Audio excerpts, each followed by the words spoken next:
She didn't, but she's online now too, so. Okay. All right, I call this Sawyer County Public Safety Zoning Committee meeting to order. Can we have roll call, Kathy, please? Ron Buckholz, Here. Tweet Schuman, Here. Kay Wilson, Dale Magnuson, Marshall Savitsky, Steve Carriennen. Thank you. Okay, the one other thing I forgot to mention, I would like you to all mute your cell phones and anything else that's electronic device out of the respect of the committee and the public, please. Thank you. And now the Pledge of Allegiance. I pledge allegiance to the flag of the United States of America and to the republic for which it stands, one nation, under God, indivisible, with liberty and justice for all. Okay. The full statement of committee and hearing procedure documents, including directions for individuals wishing to speak at a public hearing to be conducted at this zoning committee meeting, are available on the information table in the back of this room next to the agenda of today's meeting. The statement of the committee and hearing procedure documents is hereby incorporated into the record for the committee meeting, and a public hearing conducted. Today's committee has been published as a Class 2 notice in accordance with Chapter 985 of the Wisconsin statutes in the Sawyer County Record and the Sawyer County Gazette, published on December 31st, 2025 and January 7th of 2026. That's probably last month's. It is? Okay, well, anyway, I can give you the dates. all right. I guess I didn't check that. Yeah, The dates of publication have been the February 4th and February 11th. 4th and 11th. Yeah. And the publications were put in the paper and the record and in the Gazette on February 4th and February 11th. Okay, next, need approval of the minutes of the previous meeting, please. We have a motion by Mr. Carrieinen. And I'll second that And a motion. second by Mr. Savitsky to approve the previous meeting minutes. Okay, next. Oh, all in favor, say aye. Aye. Aye, opposed, motion carries. I'm trying to get ahead of myself. So, all right. Public comment. Keep it at the 3 minutes. So everybody has a chance to speak. I'm gonna address that now too. Yeah. Rebecca, are you online there? I am, yes. Good morning, everyone. Morning. Morning. If the chair is wanting to move the agenda, when is the appropriate time to do so? I believe right now, let me just check your bylaws. Give me 1 second. If you want to have discussion while I check, you can. Yeah, ultimately, the consideration that we're looking to make is moving agenda item 6A, which is the new business item, to the request of waiving of the 1-year refiling rule to immediately after general public comment. So we'll have general public comment not related to agenda item, and then go immediately into the new business item 6A, which is waiving of the 1-year refiling rule. Okay. Give me 1 second.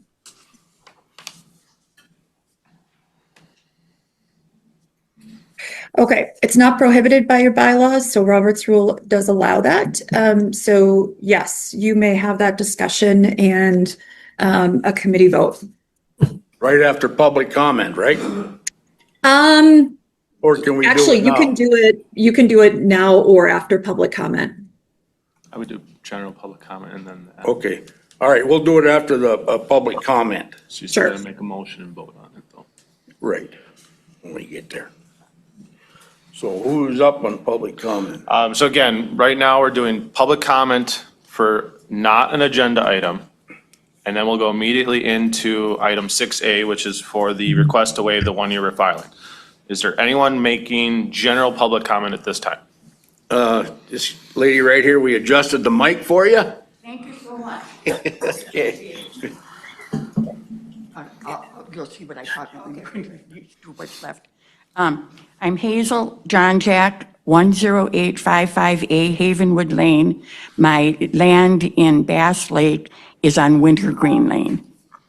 I yelled at Jay when he said something, but now I'm appreciating what he said.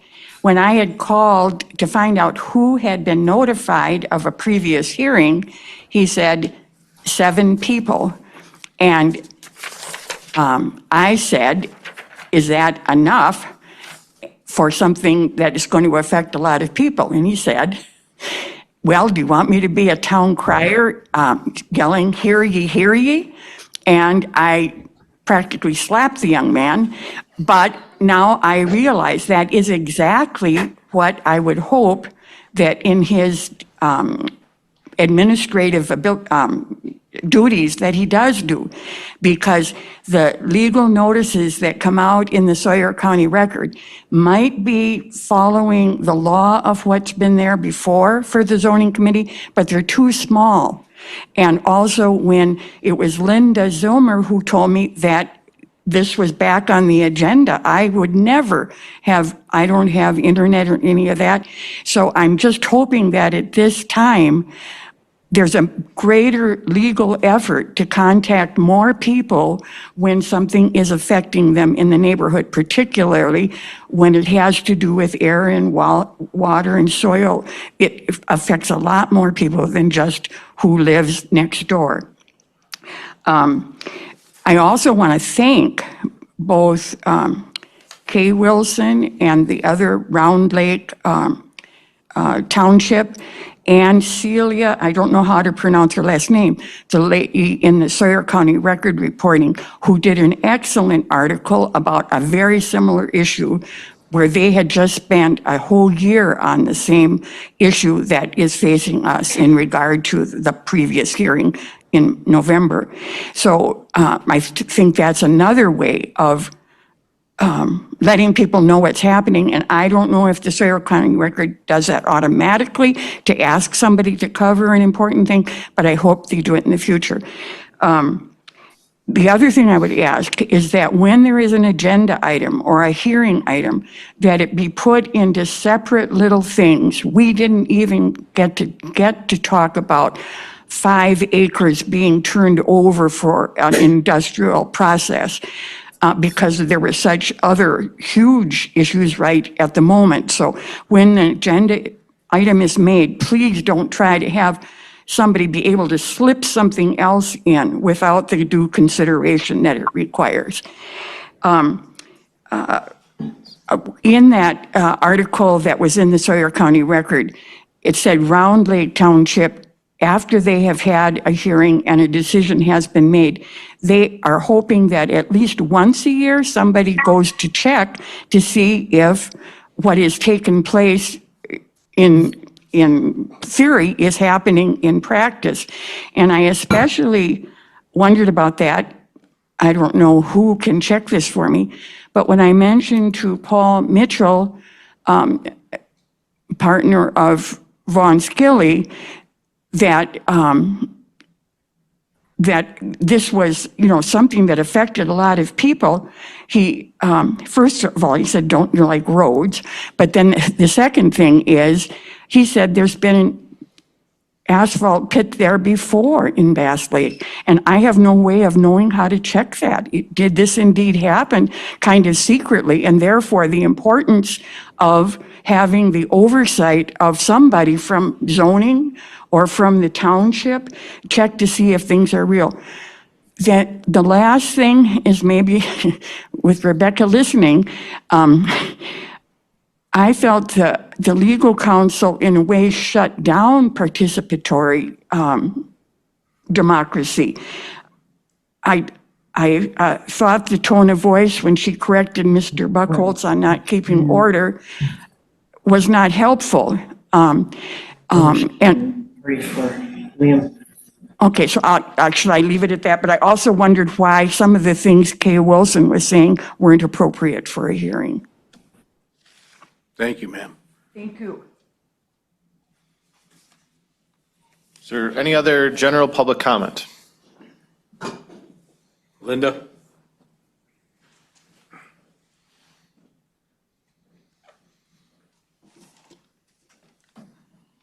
Linda Zilmer, Edgewater property owner, and yes, I contacted Hazel, but it is with the intention that folks would have a chance to say things now and weigh in before you made a decision on whether you wanted to waive that and hold another hearing.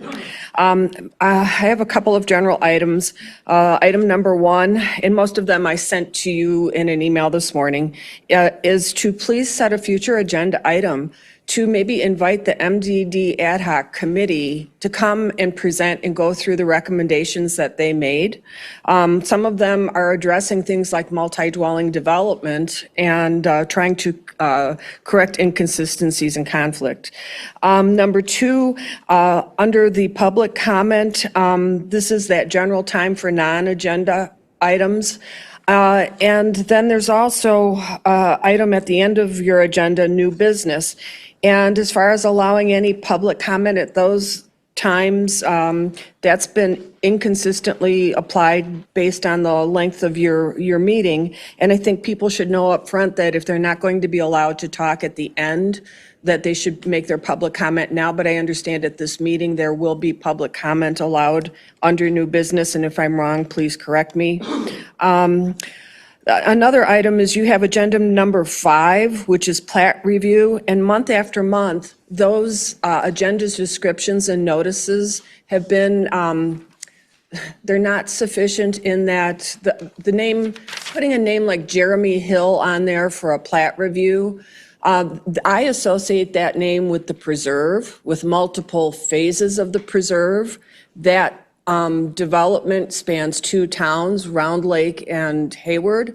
And so I think if the public is to be adequately informed, there needs to be more information. And again, I'm mentioning it now because this is happening on a monthly basis and there's been a lot of them. And also with the agenda, I see that the agenda was amended on February 18th at 4:23, and I appreciate that. But is there some way to identify the agenda item that was added? Because it doesn't stand out on the online version or this one. So without being able to compare it to the previous version, it's difficult to know what's been added. So thank you. Those were my general comments. Thank you. Anyone else? Anyone online wishing to make general public comments? This is where you draw. No, it isn't. Oh, okay. Nobody? Hearing none, at this point then, if you were wanting to change the agenda, you'd need a motion and a second to change. Okay, I would like to move agenda item in the new business 6A up right now after public comment, so all these people don't have to sit through all this. I will make that motion, Mr. Chairman, that we amend the current agenda to include what you just said, moving 6A up right after public comment. That's my Okay. motion. All right, we have a motion by And a Mr. second. And a second by Mr. Savitsky to approve moving agenda item from new business 6A up to right now. So let me get to that. I'll read it if you just want to do all in favor. All in favor, say aye. Aye. All opposed, motion carries to move 6A up. All right, this is a request to waive the one-year refile rule of conditional use permit number 25-051, owners WTTC Land Management, care of Jeff Johnson. A request to waive the one-year refiling rule and to submit a new conditional use permit for the addition of an asphalt plant, which would have more exact time frame durations. This request is subject to the Sawyer County Zoning Committee bylaws, section 9.7, as it pertains to the same parcel and the same tax ID of 3913, which was heard and then denied the inclusion of an asphalt plant as part of your November public hearing process. Okay. All right. I want to make a comment here. I know at our last meeting that we were talking about that at one time there was an asphalt plant in that pit. And I couldn't find out when it was in there and if there was any complaints because it was in there. But through zoning, they come up with it. That plant was set in there in 2003, 23 years ago. So, it was almost for the same purpose that it is today. I know today, all we're doing is approving the waiver for 1 year, nothing else. So, anybody want to speak? Mr. Schuman? Yeah, I would, Mr. Chairman. So what has changed since we denied it in November, Jay? Is that correct? Correct. I think at that So we point, you'd want- denied it and they could actually refile in 1 year. That's the current rule? that's the current rule. But they want to come back. So they've changed something that they think is more favorable for us and the property owners that live next to them? I think you'd have to talk to the applicant for that information. Are they going to speak? Yes. Oh. Yes, they're going to speak. Yeah, I guess I want to hear that out. Okay, yeah, and I would like the applicant to speak first before we allow the audience to speak, so. Can I ask a question? Yes, ma'am. There was a change to the agenda or the packet. What was added? Does it have anything to do with this? No. No. So, who wants to speak?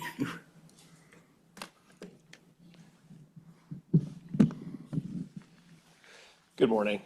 My name is Tristan Gardner. I can be found at 920 10th Avenue North, Onalaska, Wisconsin. So I'm here on behalf of Matthew Construction. We're the parent company for WTTC, and I've got with me today Jeff Johnson, who submitted the request for the waiver, and Tom Gagnon, who's on our executive team with Monarch. So to answer Mr. Schuman's question, yes, we do intend, if we are granted this waiver, we intend to submit a completely different application. So if you recall in November, what we were after at that time was a 5-year permit that would give us an opportunity to set an asphalt plant on a temporary basis across those 5 years for projects that are coming up. And in November, when I was here, I talked about how there are 3, at least that we're aware of at this time, 3 kind of major projects that are coming up across the next several years. Well, one of those has come. So in 2026, they're going to be doing a mill and overlay of Highway 27. So what we're wanting to do is submit a new application that is for 1 year that covers just 2026 and is job specific. The reason we would like to do that is it really matches exactly what was approved in the past. It's the same, I talked about kind of the cycle that we're on where we, every 20-ish years, we find ourselves coming back to these same places and repaving sort of the same locations. That's the intention here. So we would submit a 1-year permit application. We do not know the window of time yet from the DOT because they have not published that, but we would share that and we would stick to it. So it'd be a fixed number of weeks within 2026. We would accomplish the Highway 27 paving work, and we would get out of town, so to speak. I do think it's important to note, I think a few things are important to note here. A major talking point in November at this board and also from the public was the issue of how much opportunity the town really got in terms of, looking at all the information. So I do want to just put it out there and sort of say it into the record that giving us the waiver would give us also the opportunity to return to the town board 2 times, talk through all of our information, make sure that that's clear to the town before they vote advisory, before you guys would even see us again, they'd get 2 more cracks at it as well. Say that again? So if you grant us the waiver, we would submit a new application. That application goes back to the town board. So I think an important thing that was discussed in November, there were some folks that felt that the town maybe didn't get the correct opportunity to have their vote. I mean, they did vote on it, but I know it was a major talking point and this board discussed it pretty heavily back in November. This waiver would give us the opportunity to sort of due diligence to return to the town and revisit all of that information with the town, including everything that was brought up. We will include a lot of additional environmental information. I know that was a major talking point. I think it's also very important to note that one of the major concerns that was brought up back in November is, additional trucking and the community seeing trucks coming through and more miles on the roads for every truck. Well, if we have to haul asphalt from farther away, that problem only gets exacerbated. And that's one of the things we want to talk through with the town and we want to bring to your attention as well. I Just do a minute, have, sir. Excuse me, Jay, did the town deny this? No, town approved it, Town approved it. yes. But in recollection from that town board meeting, there was also a different contentious item that I think may have, and I may be putting words in your mouth, but maybe the mindset was a little bit more focused on that other contentious item versus this item at that time. Oh, yeah, Marshall knows it. So, So what's the next nearest asphalt plant then if you don't have access to this one? Where would the asphalt come from? we have several other pits. We have not selected another location, but it would be substantially further away. I think it might help to talk a little bit about the job itself. Could I have Tom come up and share with you a little bit about the Highway 27 work? yes, Sure. we want to hear it. You guys win the bid for the job? So the DOT is redoing Highway 27 from Carroll Lane south to, starts with a B. Boylan Road. The project's going to consist of some large culvert replacements and sloping. And then there will be a closure on Highway 27 during that, so it'll be detoured. And then as soon as the culverts are done, it's gonna turn into a mill and fill or mill and repave operation there. Currently, the tentative schedule would be for paving would be the second half of the summer right now, to be determined by a couple other things. But the paving out there is probably on that specific job, 6 to 8 weeks, depending on weather, and some other factors. And then, obviously, when we're there, we like to capitalize and benefit other people to pull asphalt out of the plant. So if Sawyer County wanted to pull mix out of there, if the town of Bass Lake, town of Stone Lake, all the local municipalities, they benefit from the closer plant because it's less trucking. So if you have any other specific questions about the job, but that's just a pretty broad overview. I don't, do you guys, anything?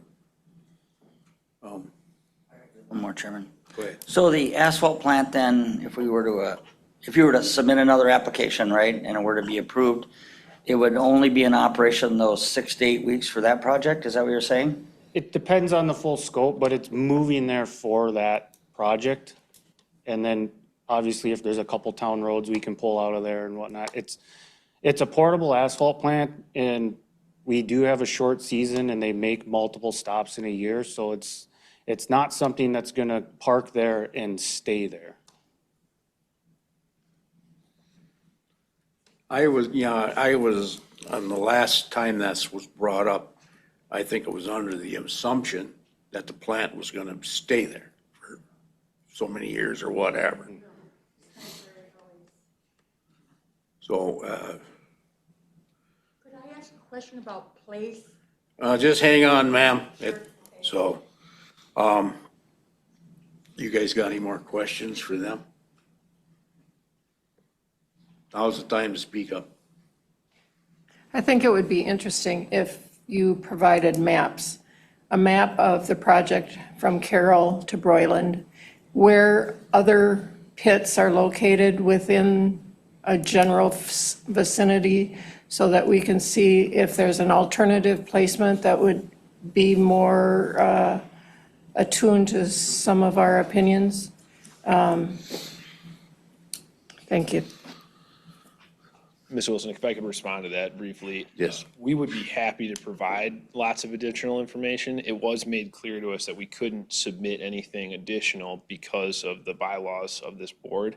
So as part of our application, we would include all that. We do have to have the waiver from you first to submit additional information. Is that fair to? That's, yeah, kind of how I've seen it and viewed it. I mean, the request here today is to waive the 1-year refile. If you waive the 1-year refile, then we bring in a full new conditional use permit application, a full new public hearing with additional maps and correspondence. But I do appreciate that if you were to waive, that you are basically directing the applicant that you would want to see that information in a new application. Then a lot of the concern that we were getting from people reaching out to us, neighbors of this property, was the impacts on the natural resources, water and erosion and pollution. Has anything changed on that, or would be upgraded if you did move forward with this? Yeah, a year from now? That's a great question. So we held this position back in November, and we continue to. We have not had issues related to that in the past, and our programs have only improved. We do have proactive things in place. Jeff talked about them back in November, and as part of our new application, we'd submit additional information so that everybody here can feel educated about the things that are in place to prevent impacts on local natural resources. Okay. Great. Thank you. Not at this time, ma'am. Just hang on, please. Exactly what he's saying, though. Well, Hold on. hold on. We'll get to that. I know you're raring to go, so, do we have any more questions? Mr. Kiriainen? To the extent that there was a plant there 20 years ago, Yes, sir. are you aware of any health effects or environmental effects that resulted as a result of, your operations at that point in time, or have you heard anything? We did do a deep records review. I mean, it was our company, and we don't have anything on file that came up at that time. And that's pretty consistent in general. I mean, we have a lot of temporary asphalt plants that spend time in close proximity to neighbors, and honestly, complaints are fairly rare. Okay, thanks. Any more questions? Well, I guess I'd like to hear from the public and the Yep. surrounding property They're owners next. again. Yep. Jeff Johnson, did you want to speak at all in this? Okay. Perfect. All right. Thank you. Thank you very much. Great. And then I guess I'll go in order of the sheets that I have here. First, I have Shelley Payne. Ma'am, can you limit it to 3 minutes? I'm Shelley Payne. I live at 15783 West Stookie Bay Lane. So the issue is whether or not to waive the 1-year filing request. And my feeling is, every time we get a CUP like this in our area, it seems to be moving us into more industrial zoning. And that's what CUP does, right? It changes the zoning. And in the last 10 years, maybe longer, a lot of the property owners in the area have improved or rebuilt their properties. Their taxes have gone up as a result. But they've gone into that investment with the assumption that our environment, the zoning, the general zoning of the area isn't going to become industrial or more industrial. I mean, we've already got a bit of that. But so I guess I see no reason to waive the 1-year filing, because it's not the issue of specifics or timing.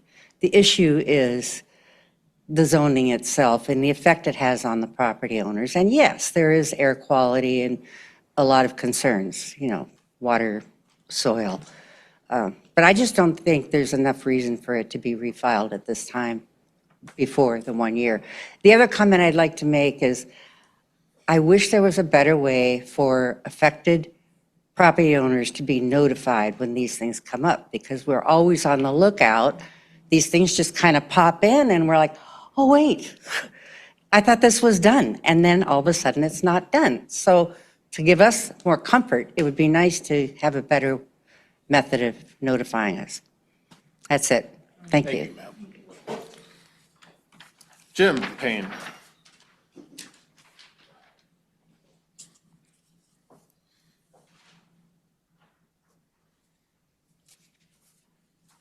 Hi, I'm Jim Payne, same address, 15783 West Dookie Bay Lane, about a mile from the Three Pits.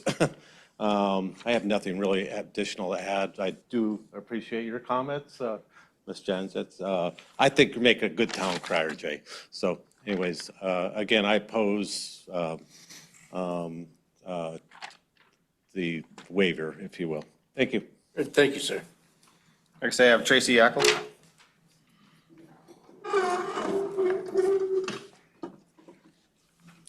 Hello, I'm Tracy Yackel. I live on White Beach Road in the town of Bass Lake.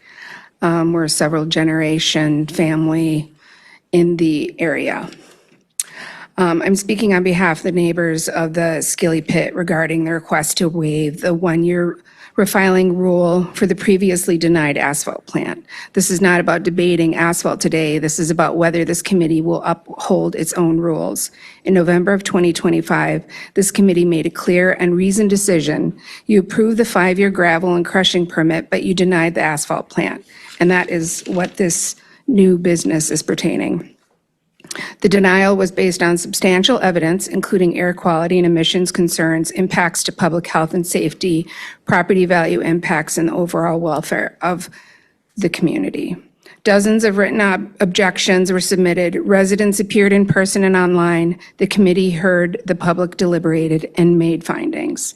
Now the committee is being asked to waive the one-year refiling rule. However, there's no amended CUP application, no revised overall plan, no site plan, no emissions data, no written findings, no explaining how this qualifies for a waiver. The packet contains no proposal, only the brief reference of the asphalt plant under new business. If a verbal explanation is sufficient to bypass a one-year waiting period, then what purpose does the rule serve? If shortening the timeline alone is enough to qualify as a material change, then any denied applicant could simply repackage the same request and return immediately. This is not what the rule was intended to allow. The asphalt plant was denied because of its impacts, not because of how many weeks it would operate. Nothing in the record or the comments that the Matthew verbal request shows that those impacts will change. I have a grandson who is currently in the Children's Hospital in Minneapolis. He has hydrocephalus and he has seizures, and he has epilepsy, and it is known that foul smells can cause a seizure to happen. I don't want to wait and find out. Okay, we've already addressed this. We don't want an asphalt plant. Unless the committee has been provided information that is not included in the public packet, information the public has not seen, then there's no documented basis for a vote today. And if the committee has received information that is not part of the public record, then there should not be a vote today at all, because the public is entitled to review the same information being used to make this decision. And I know there's been a lot of emails going back and forth between some property owners and Jay, but that is not made public. This matter is also being heard during the American Birkebeiner, when travel and access to the courthouse are significantly impacted. Many residents who would otherwise attend cannot easily do so. The applicant does not live here. He said he lives in Onalaska. That is where they give back to the community. It's not here. They do not breathe the air or live with the long-term consequences. The family, property owners, and people who recreate on the surrounding lakes do. And they place confidence in this committee when the November decision was made. The question is simple: what materially changed? The use is the same. The location is the same. The impacts are the same. And there's no written proposal before you. If the committee is going to waive its own rule, it must do so based on a complete materially different proposal that is part of the public record. Otherwise, the proper action today is to deny the waiver or table it until the public has full access to the information being considered. Thank you. Thank you. Next, I have Linda Zilmer. And then Hazel, I think I took her sheet, but she was, I'd like to speak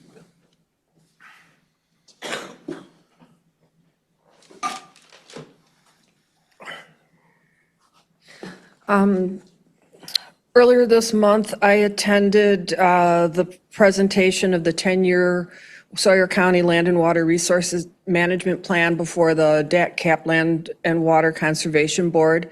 And I learned there that Sawyer County has 64 gravel pits. So I appreciate the comment that maybe all the gravel pits should be mapped out. And regardless of your waiver decision today or not, maybe set for a future agenda item at Land and Water or Land, Water, and Forest, or this committee, an outline of how Sawyer County implements the non-metallic mining rules that they administer, talk about their renewal process, talk about the bonding process, talk about the county's inspection of gravel pits, because I think it helps to better understand that if the public is relying on the county to monitor what's going on and protect public health, safety, and welfare, we should all be able to understand it better. Thank you. Thank you, Linda. Hazel? Yeah, Hazel, you want to talk again? Yes, I do. Thank you so much. And the mic is in the same position as you Everybody left else it. adapted.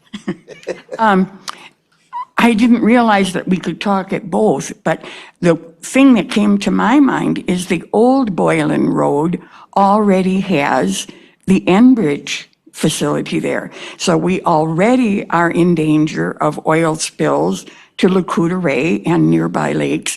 And something could happen that would affect the air. I don't know if that matters, but to me it does. We already have a great risk. The other thing I forgot to mention back during the policies procedures is this committee making a real effort to have the people of LCO who've lived here longer than any of us European Americans, have they been involved in the maple syrup woods that we have off KK? There's slash marks that Native Americans have been making maple syrup there for hundreds of years. That was what would happen, why Jean-Baptiste Corbin put his trading post at the end of Circle Road. So anyway, I just think, I guess I'm specifically thinking of the image of a pine marten that I saw one time when I was staying in the Commons Cozy Cabin. Here we have things like pine martens, which are endangered in this area. We have goshawks that Mr. Zur in his little shed observed and wrote about in the Audubon thing. We have precious beings here in addition to humans, and we've got to not treat our soil like dirt, as Francis Hole used to sing with his fiddle. Thank you. Thank you. All right, does anyone else wish to speak? Anyone online wishing to speak? This is Jay Johns. I would just maybe ask a question or two. My wife Kathy is here with me. I hope you're hearing me okay. Yes, we hear you. And we live at 7242 North Moccasin Road.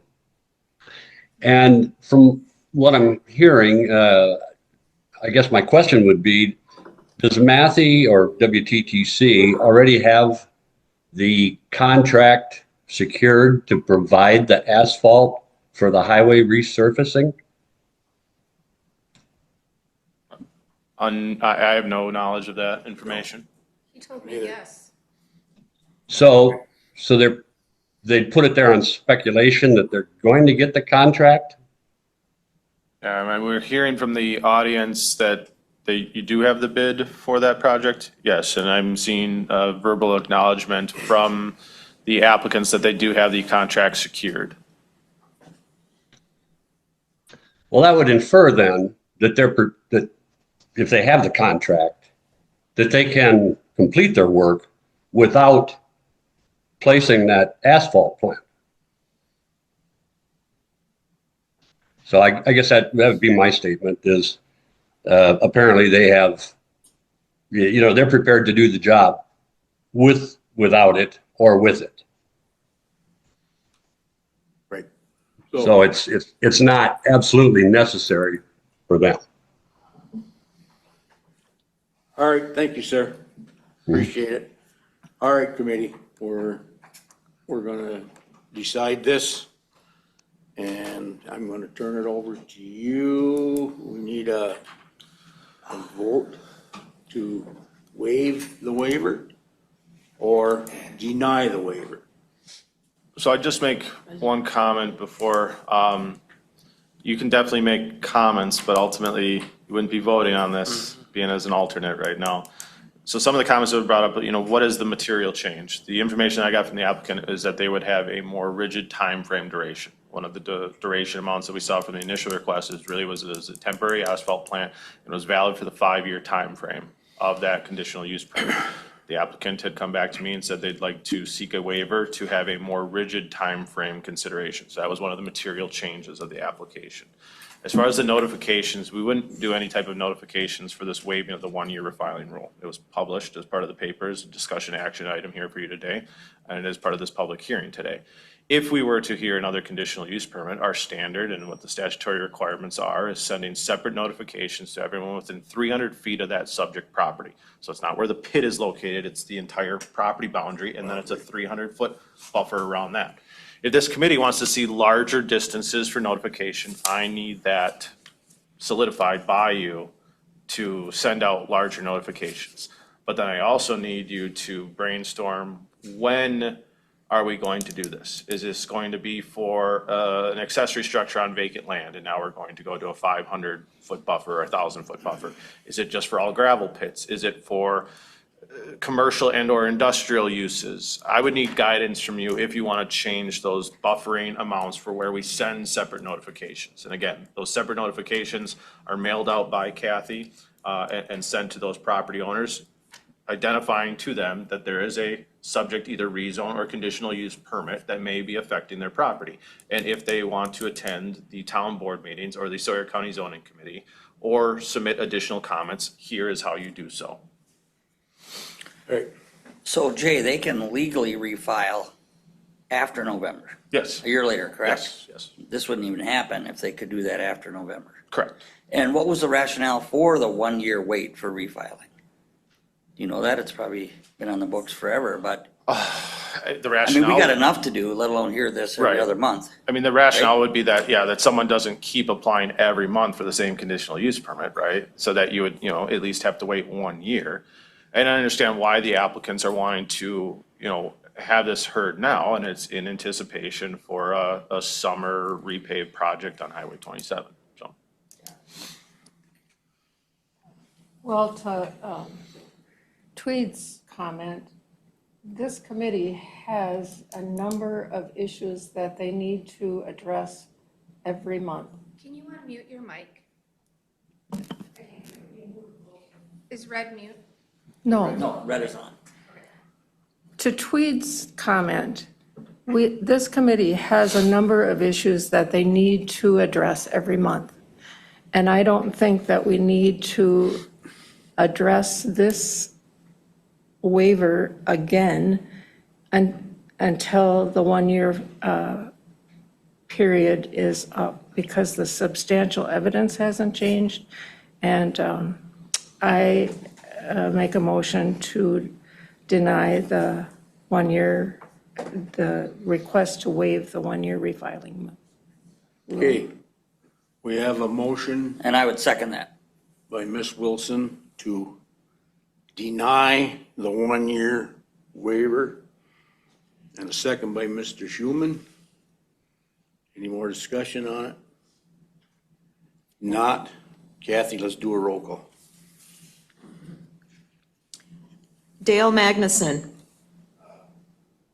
No, I do not agree to that motion. Kay Wilson. Yes. Tweed Schuman. Yes. Steve Carriennen. Yes. Ron Buckholz. Yes. 4-1 in favor of denial.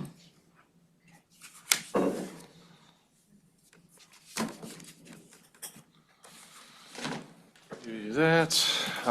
Moving on, this is a rezone application, the Town of Hunter, rezone number 26-002. This was postponed from the last month's meeting. Owners Thomas and Jean Carr, part of the northwest one half of the northwest 1/4, section 9, township 40 north, range 6 west, tax ID 13857. It is 3.5 total acres on residential recreational 1. Purpose of the request is to rezone from residential recreational 1 to commercial 1 to have storage units on the property. Per the motion of the town board, and even before I get into the full case, the motion of the town board was to table this decision again. Some of the items related to this rezone are under the new business items for the potential of commercial storage buildings in a RR1 or RR2 zone district.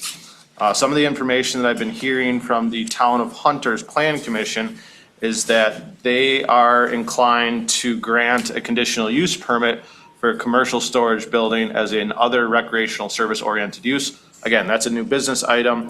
Again, the town has tabled this decision. We'd also received additional information from the applicant that they are also wanting to table this request. We decided to table our rezoning request for the time being. We are not abandoning the request. We just want to take a little more time to think through all the options. At that point, I would recommend that even to open the public hearing that we would just postpone this. Now, Rebecca, this was one of the things you were going to check on. We potentially don't have a date certain, but we can structure language to say that it be tabled until the applicant wishes to proceed and pay additional publication fees. Do we have any additional information from the applicant as to when that might be? Like No. after the town makes its decision? Yeah, ultimately, we would still want the town to make the decision, but it doesn't sound like the applicant has a date certain one that would be either. And I think some of this does hinge upon the discussion under the new business item as well. Okay. So the standard for, under Robert's rules, the standard for the postponement, if you will, for a date certain, I liken back to what reasonable notice is under the agenda standard. So what I would say is the statement of postpone to the time when the applicant agrees to repay the fee is not certain enough. So I would structure it in such a fashion of you can postpone until next month or 2 months, with the caveat that if the town doesn't take action or the applicant requests removal from the agenda, then JU as the administrator can remove it and it doesn't come back to the committee, so you don't have to deal with it as an agenda item. Based on the standards for Robert's rule, it should be more definite than just the when he agrees to pay the fees. So could you wrap in until the time that the town board has made a decision and the applicant has repaid his fees not to exceed 3 months? Yes, that's appropriate. No, so no later than May of 2026.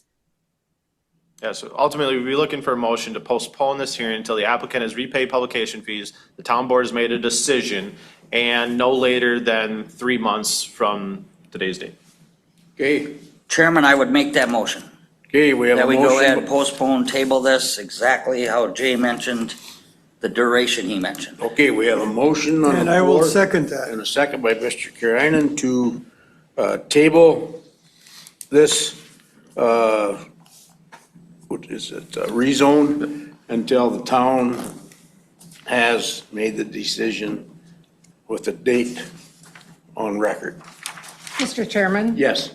Does that mean that the town has to make a decision for us to hear this? Because if they're not going to make a decision in that timeframe, I don't want to hear it again. Right, right. And a And decision that's- a decision for approval or a decision for denial? Right. So they do have that mandate, that they have to make a decision Yeah, and if the within town 3 isn't gonna make a months. decision, we would basically look at this application as that it's almost Dead. self-expired at that point. Okay, all right, thank you very much. All right. We have a motion and a second on the floor to postpone. More discussion. Roll call, Kathy, please. Dale Magnuson. Kay Wilson. Yes. Ron Buckles. Yes. Steve Kirianen. Yes. Tweed Schuman. Yes. All in favor. Moving on to conditional use permits. This is a public hearing in the town of Radisson. Conditional use permit number 26-003. Owner Raymond Van Way. This is the northwest one quarter, the southeast one quarter, section 17, township 38 north, range 7 west. Tax ID 22572. It is 40 total acres zoned to agricultural 1. Permit is desired for the allowance of 2 shipping containers on the property for storage. This is per the Sawyer County Code of Ordinances, Appendix D, Section 20, Parent 93. Placement of more than 1 shipping container requires town board approval and zoning committee approval of a conditional use permit. This is the first, to my knowledge, in which the committee have seen these types of requests. Generally, to place a shipping container on a residential property, if you were to place 1 shipping container on a residential property, it just requires a town board approval process. You as the committee would not see those, but in ordinance, it does state that more than 1 shipping container on a property that's not zoned commercial or industrial does require town board approval and zoning committee approval. Ironically, we have 3 of these requests today. The first being conditional use permit number 26-003. Again, the approvals is per Sawyer County Code of Ordinances, Appendix D, Section 2.0, Parent 93. Where again, placement of more than 1 shipping container on any lot that is not zoned commercial or industrial does require a conditional use permit. This conditional use permit is in conjunction with an order for correction from the Sawyer County Zoning and Conservation Department. It was observed by the department that the property owner that the property currently contains 2 shipping containers. In conversations with the applicant, they are using these shipping containers as additional storage areas on the property and would like to be approved the conditional use permit in order to keep the containers as is. Only one of the shipping containers is barely visible from the highway and is approximately 350 feet from the center line of State Highway. All other setback requirements are compliant. As listed in my staff report, potential conditions that no habitable area be allowed in the shipping containers, including bedrooms, kitchen facilities, or plumbing, that no commercial use or operation is allowed within the shipping containers, must follow all other town, county, state, federal laws, that a Sawyer County land use permit is still required for the shipping containers if the conditional use permit is approved, and the conditional use permit goes with the property. By action of the town board, motion was approved. Leonard Yeadman, chair, Robert Villiard, supervisor, Ron Kinsley, supervisor. No additional comments. Signed, Patty Simonson, town clerk. That is all. All right, thank you, Jake.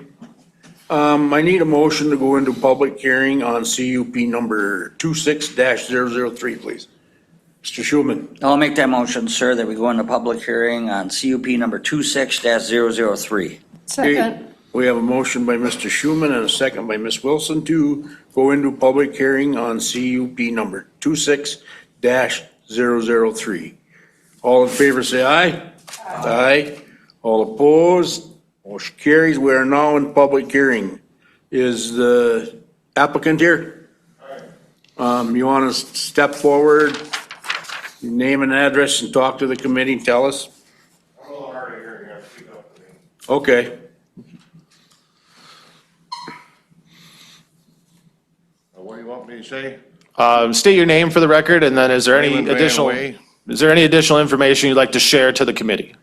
Well, I guess I don't see what the big problem is here. It's just a storage unit. I don't have any other outbuildings on the property. I can't afford to put up a big pole shed or a new garage or something like that. So this is a reasonable way for me to have a little storage and keep my implements and tools and different things that I need to keep out of the weather. And furthermore, I mean, my complaint here is if I put up a metal building there's no problem with that. Just get a permit, right? Put up a metal building. That's what this is. This is a metal building. So why can't I just go ahead and get a permit, just like you would a garage or anything else, and use that as a metal building? I don't get the picture. What's the problem with it? Because it used to have freight in it at one time. What's the difference what it was used for? I don't get the picture. Well, we're not. So ordinance requirements is, I guess, what it boils down to. So, anybody have any questions for the applicant? My only question, sir, is you're going to have 2 of these storage containers, correct? Yeah, I have two. One is, Okay. and I could show you pictures. I don't know. Oh, that's okay. I'm I just talked to wondering. someone and they said it was an aesthetic thing, that it was a problem because, I don't know, somebody don't like the way they look or something. Well, I got pictures of the farms down the road that are just littered. I mean littered, and a very bad eyesight from the highway. And my stuff is all in order and neat and clean, and my property looks not littered whatsoever. So I don't get the picture why they're picking on someone having an extra shipping container when someone else can have a property that's just littered with all kinds. I took pictures on the way here if you want to see. No, that's fine.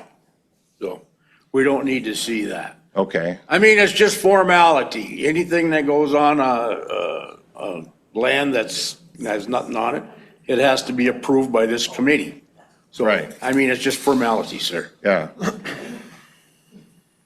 All right, any more questions? No more, sir. In All the- right. Go ahead, Kate. Mr. Chairman, in this picture, is this the shipping container and this is the shipping container? And is this away from the road? Yeah, that first one, the number one shipping container is 350 feet from the highway. I do apologize that this image, that one that you're looking at, is not north oriented. It's actually, would be You can't even see the other one from the highway. oriented. So here's the overview. If you go 2 down, I don't know, can you see up on the screen where my mouse is right now? This is where that first shipping container is. Here's my mouse in the trees. It's Yep. up here. That's where the first shipping container is. I've driven by this to verify, and yeah, it's 350 feet from the highway, and you really have to be rubbernecking and slowing down to actually see it line sight from the highway. Perfect. And you cannot see the second one. Yeah, and I'll say this, I looked at Google Maps, and from there, you can't really see anything, from Google Maps. So it's out of sight. It's out of sight, yeah. Yeah. All right, thank you, sir. All right, does anyone out there want to speak in favor of this CUP? Does anyone want to speak in opposition of the CUP? Just pertaining to his property or? Yes. I don't see a problem with the setback or anything like that. He is, I don't see a problem, because I'm actually here for the same thing. Okay. And we're birds of a feather. All right, so, no more. I need a motion to come out of public hearing on CUP number 26-003. I'll Mr. make that Carriainen. motion. Okay, we have a motion by Mr. Carriainen, Second. a second by Ms. Wilson to come out of public hearing on CUP number 26-003. All in favor, say aye. Aye. All opposed, motion carries. We are now out of public hearing. Discussion action, conditional use permit number, what number did you just say? 26-003, owner Raymond Van Way, legal description is previously read into record. Request is for the placement of 2 shipping containers for storage as per the Sawyer County Code of Ordinances, Appendix D, Section 20, or Section 2.0, Parent 93.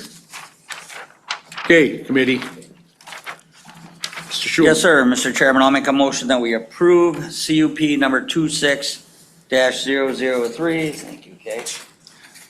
With findings of facts. Well, I like all the conditions in Jay's staff report. Okay, Jay, 1 through 5. And then findings of facts, number 2, 3, 2 and 3. Okay? I'll second that. Okay, we have a motion by Mr. Schuman and a second by Mr. Magnuson to approve CUP number 26-003. Any more discussion? If not, roll call, Kathy? Kay Wilson. Yes. Tweed Schuman. Yes. Dale Magnuson. Steve Carriennen. Yes. Ron Buckholz. Yes. All in favor. So the public hearing, Town of Edgewater, conditional use permit number 26-004, owner Daniel and Jamie Kokesh, Paradise Shores, lot 24, tax ID 7791. It is 1.17 total acres, zoned residential recreational 1. Permit is desired for a 30-foot by 24-foot garage on vacant property. This is per the Sawyer County Code of Ordinances, Appendix D, Section 4.26, Parent 1, with automatic conditions, as this request would be for an accessory structure on vacant land and being granted a 3-year time frame in which to build the primary dwelling for the accessory structure that be located on the same lot. Again, this request is to allow for a 720 square foot garage on vacant land prior to building the primary dwelling. As per the applicant's statement, they first wanted to place the garage on the property to store items and have power brought into the property before the future house build. The future house build has not been finalized, but they have planned to build within the next 2 to 3 years. That is why the conditional use permit is being requested. The proposed garage would meet all other ordinance requirements, including applicable setbacks. As a list of potential conditions included in my staff report, that a land use permit be required for the garage or the accessory structure within 1 year of the zoning committee approval, that a land use permit is required for and applied for the principal structure within a 3-year date of the zoning committee decision, and that the principal structure is built within that permit timeframe. Failure to apply or build the primary structure will result in citations with order for removals of the accessory structure. That the proposed accessory structure meet all other Sawyer County zoning ordinance requirements, including setbacks, and also compliant with other state, town, and federal laws. That the size of the accessory structure not to exceed 720 square feet and is less than 18 feet in height, and that no habitable area be allowed within the accessory structure. By action of the town board, motion was approved. Pete Baraboo, chair, Scott Space, supervisor, Jamie Scar, supervisor. There was 11 additional notification letters sent out to adjacent property owners within 300 feet. 1 was returned with no objections. I have absolutely no problems with granting this permit request. Dave Ottoman.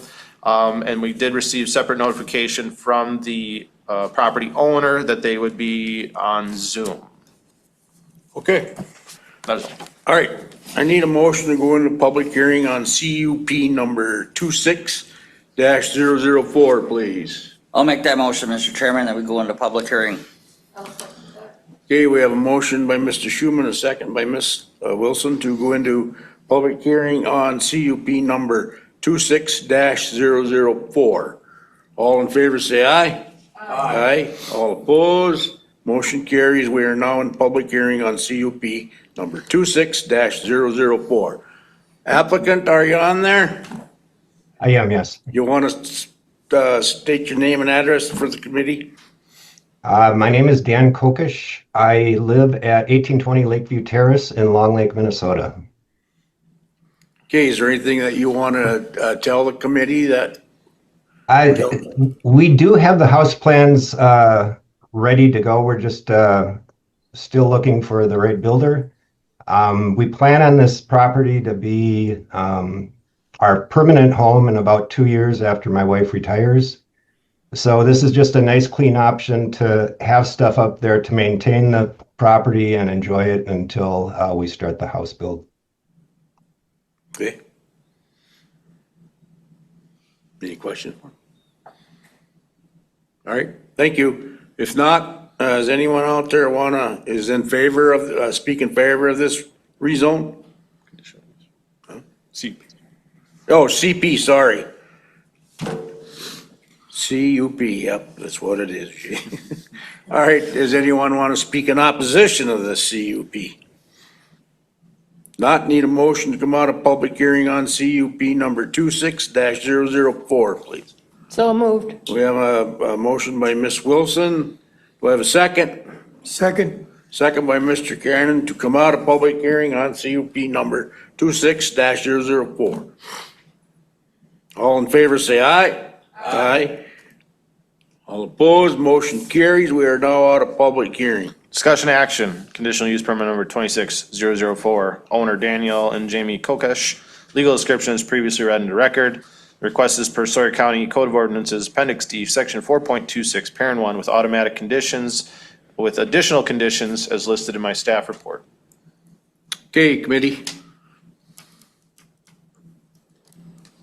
I'd like to make a motion to approve the CUP based on Jay's conditions 1 through 5, emphasizing number 5, with the findings of fact that it encourages planned and orderly land use development and it protects property values and property tax base. Okay, we have a motion by Ms. Wilson. Second. And a second by Mr. Schuman to approve CUP number 26-004. Any more discussion? If not, roll call, Kathy, please. Ms. Wilson, could you say that over again? I'm sorry, but I Let's see. want to make sure I got everything. Just the findings of facts, right? Yes, findings of facts. 2 and 3. Thank you so much. Okay, where's my paper? Tweet Schuman, Yes. Dale Magnuson, Yes. Ron Buckholz. Yes. Steve Carriennen, Yes. Kay Wilson. Yes. All in favor. Thank you. Thank you. Moving on, this is public hearing in the town of Draper, conditional use permit number 26-005, owner Carl and Maria Frederick, southwest 1/4, the northeast 1/4, section 2, township 39 north, range 4 west. It is tax ID 6235. Property is 38.56 total acres, zoned agricultural 2. Permit is desired for 3 shipping containers with agricultural use on vacant land. This is per the Sawyer County Code of Ordinances, Appendix D, Section 2.0, Parent 93, that the placement of more than 1 shipping container requires town board approval and zoning committee approval of a conditional use permit. I just indicated to you previously that we have ironically 3 of these similar requests here today. This one and the next one is for the same applicant on different properties that he owns. This one first is on an agricultural zone property. This is in conjunction with an order for correction from the Zoning and Conservation Department. It was observed by the department that the property currently contains 3 shipping containers and an existing shed/garage on the property that is used for agricultural use. The existing house on the property was demoed several years ago. The applicant's main house is located on a separate property further to the north. As per the Sawyer County zoning ordinance, placement of more than 1 shipping container on a property requires approval of a conditional use permit from both the Sawyer County Zoning Committee and the town board. In conversations with the applicant, these shipping containers are used for additional agricultural storage areas, including a tractor, tractor implements, and tools needed for this equipment.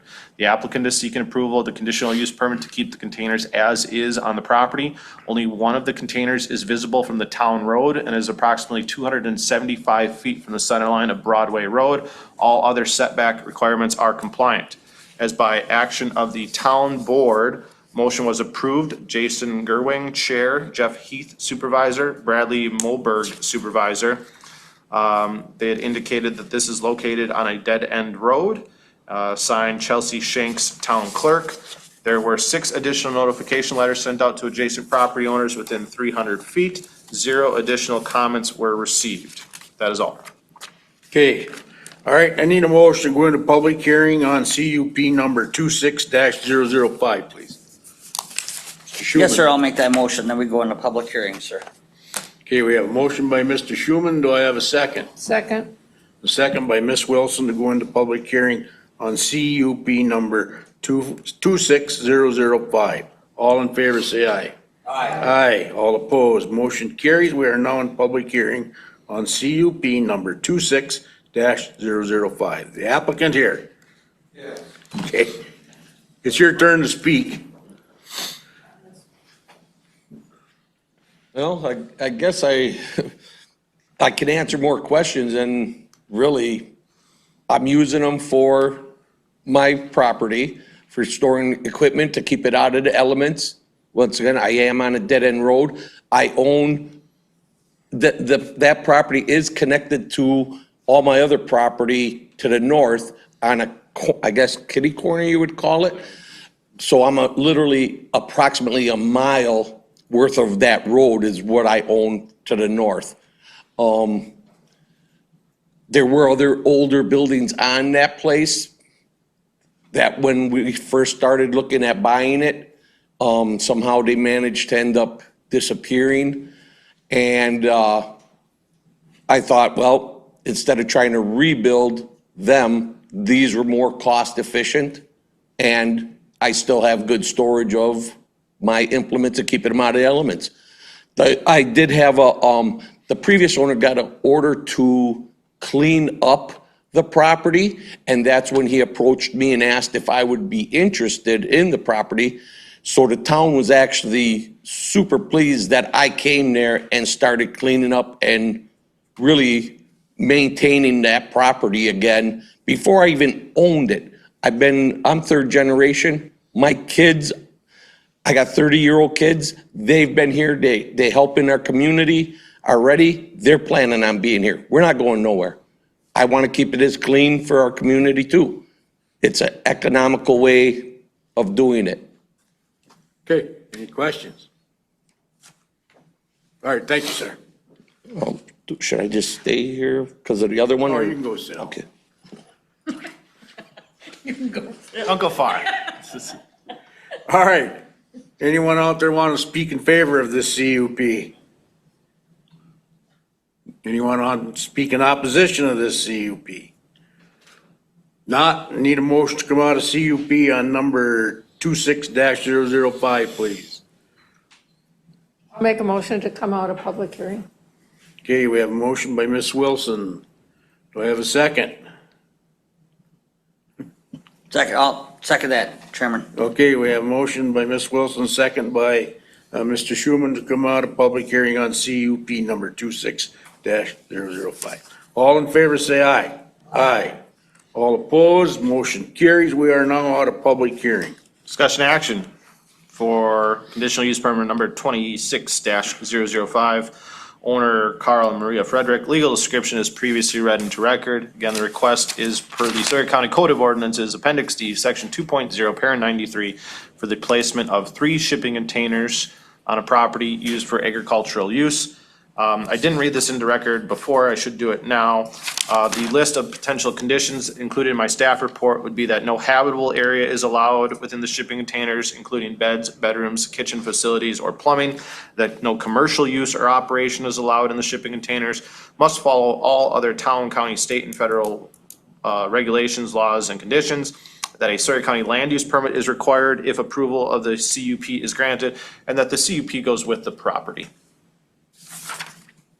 Okay, committee. Go ahead. Let's hear something. Mr. Carrion? Motion to approve CUP 26-005 with the conditions for approval as stated, 1 through 5, and findings of fact. Let's try number 2 and number 3 this time. Okay, thank you. Mr. Magnuson? I would like to second that. Okay, we have a motion by Mr. Magnuson to second CUP number 26-005. Any more discussion? If not, roll call, Kathy, please. Ron Buckholz. Yes. Kay Wilson. Yes. Dale Magnuson. Yes. Tweet Schuman. Yes. Steve Carriennen. Yes. All in favor. Moving on, this is a conditional use permit number 26-006, owner Carl and Maria Frederick. This is located in the town of Draper, tax ID 7543. It is 40 total acres, zone forestry 1. Permit is desired for 3 shipping containers on a property per the Sawyer County Code of Ordinances, Appendix D, Section 2.0, Parent 93, where the placement of more than 1 shipping container requires town board approval and zoning committee approval of the conditional use permit. Similar to the last request, Again, this conditional use permit is in conjunction with an order for correction from the Sawyer County Zoning and Conservation Department. It was observed by the department that the property currently contains 3 shipping containers. In conversations with the applicant, the shipping containers are currently being used to, as accessory uses and storage areas on the property. The Sawyer County Code of Ordinances does require that placement of more than 1 shipping container does require a conditional use permit. The applicant is seeking approval of the conditional use permit to keep the containers as is on the property. The shipping containers are viewable from the town road, but are placed in such a location as to be visually inconspicuous as possible. All other setbacks and use requirements are compliant. Owner of the property would still have an order for correction to remove the existing semi-trailer from the property, which is to be complied by June 1 of 2026. As listed as potential conditions, including my staff report, no habitable area be allowed within the shipping containers, including beds, bedrooms, kitchen facilities, or plumbing.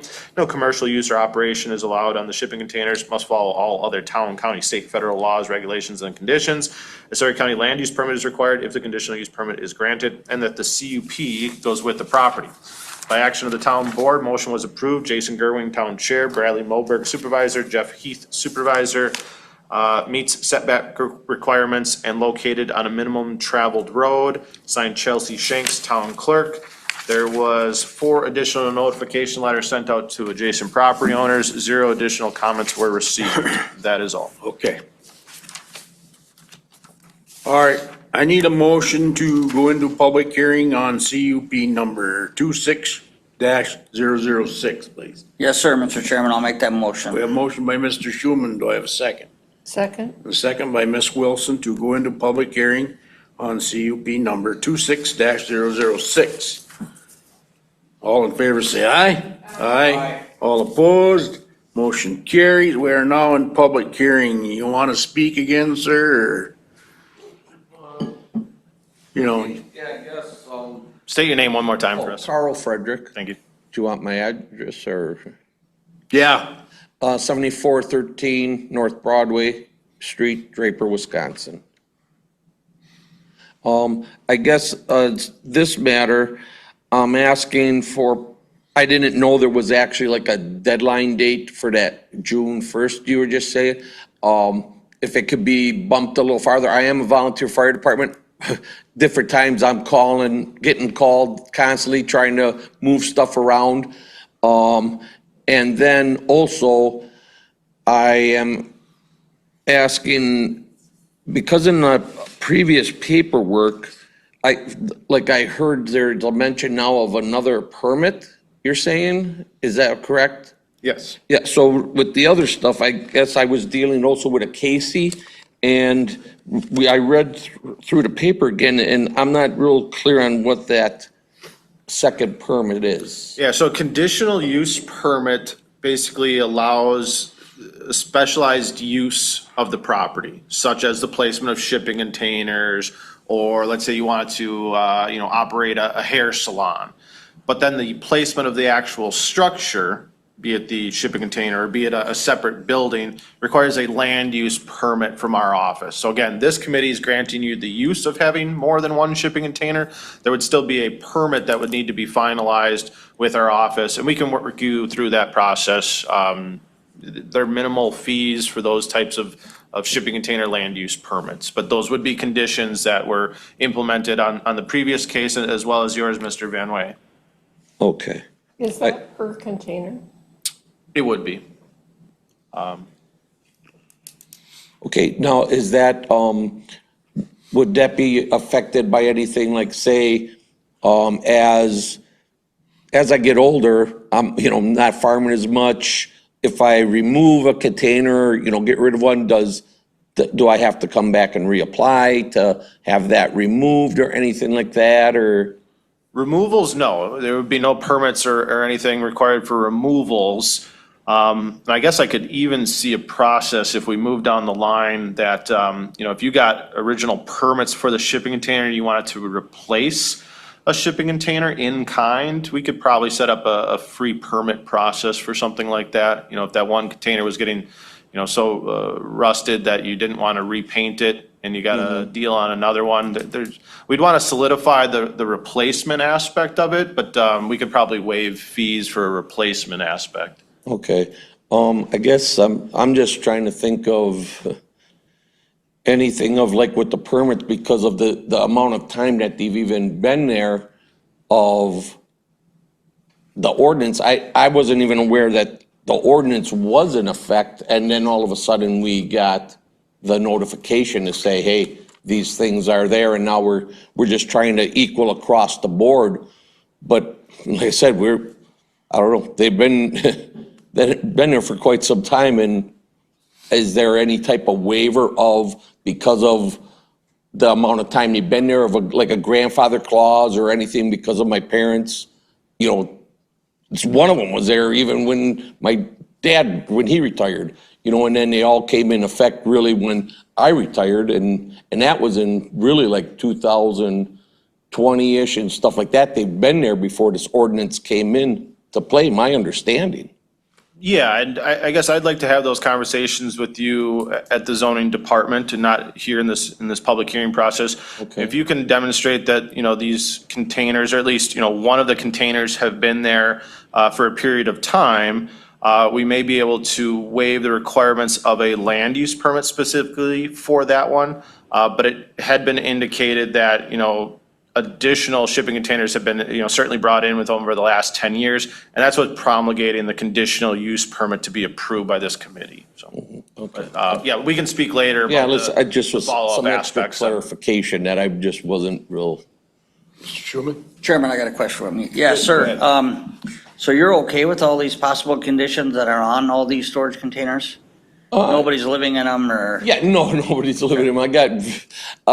I had a business and I have skid steer attachments for doing, so I've groomed trails through, because my kids, like I said, they've been invested. I was invested. I started buying land there when I was 16 years old. So I'm not going nowhere. My goal was to always retire. 2 of my kids plan on retiring up here once they get to that age. So our family's gonna be here. And I just want to not have my equipment out. So for one, it makes everything look better, and it makes maintenance 1,000 times easier on hoses and all this stuff, because I actually groom trails for my wife to hike around the property, for me, for my kids, you know. Thank you. All right. Any more questions? Thank you. All right, anyone out there want to speak in favor of the CUP? Anyone out there want to speak in opposition of the CUP? Not, need a motion to come out of public hearing on CUP number 26-005. Mr. Motion to Schuman, come out of public hearing, sir. do I have a second? Second. Second by Kay, Ms. Wilson, to come out of public hearing on CUP number 26-005. All in favor, say aye. Aye. All opposed, motion carries. We are now out of public hearing. Discussion action, Town of Draper, conditional use permit number 26-006, Carl Maria Frederick, legal description is previously read into record. Request is per the Sawyer County Code of Ordinances, Appendix D, Section 2.0, Parent 93, for the placement of 3 shipping containers for accessory use storage. Keeping in mind potential conditions is listed in my staff report and findings of facts. Okay, committee. I see some lights on. I think we need to address the concern that he had for moving the trailer. You had yeah, so right you now had June 1st on there? So for those that aren't aware, the shipping container ordinance language also includes semi-trailers. So technically, there's 4 of these containers on the property. I mean, there's no avenue except by variance to allow 4. So we have had conversations with the applicant that he was going to sell or relocate or move the semi-trailer. We had a initial order for correction deadline as of the June 1. But that would be, again, an internal process through the zoning department, that if the applicant is needing additional time, but is truly trying to get into compliance, we would extend that deadline. Now, if we all of a sudden roll into fall and it's October and that semi-trailer is still there, well, then that's a different conversation. We may have to go the route of citation at that point. But I'm always in the process of let's try to get things cleaned up into compliance. Yes, we're willing to work with you with certain time frame aspects. I understand, obviously, now in the middle of February, it might be difficult to get that thing out of there because it may be frozen into the ground. So again, we're always trying to help applicants and individuals get into compliance, but at the end of the day, if you're not making the right steps to get into compliance, there's only one other option I have, and that is, we'll see you in court. So that doesn't need to be as a No, it still is possible condition? That would be just part of the zoning Yeah. administrator's communication? Okay.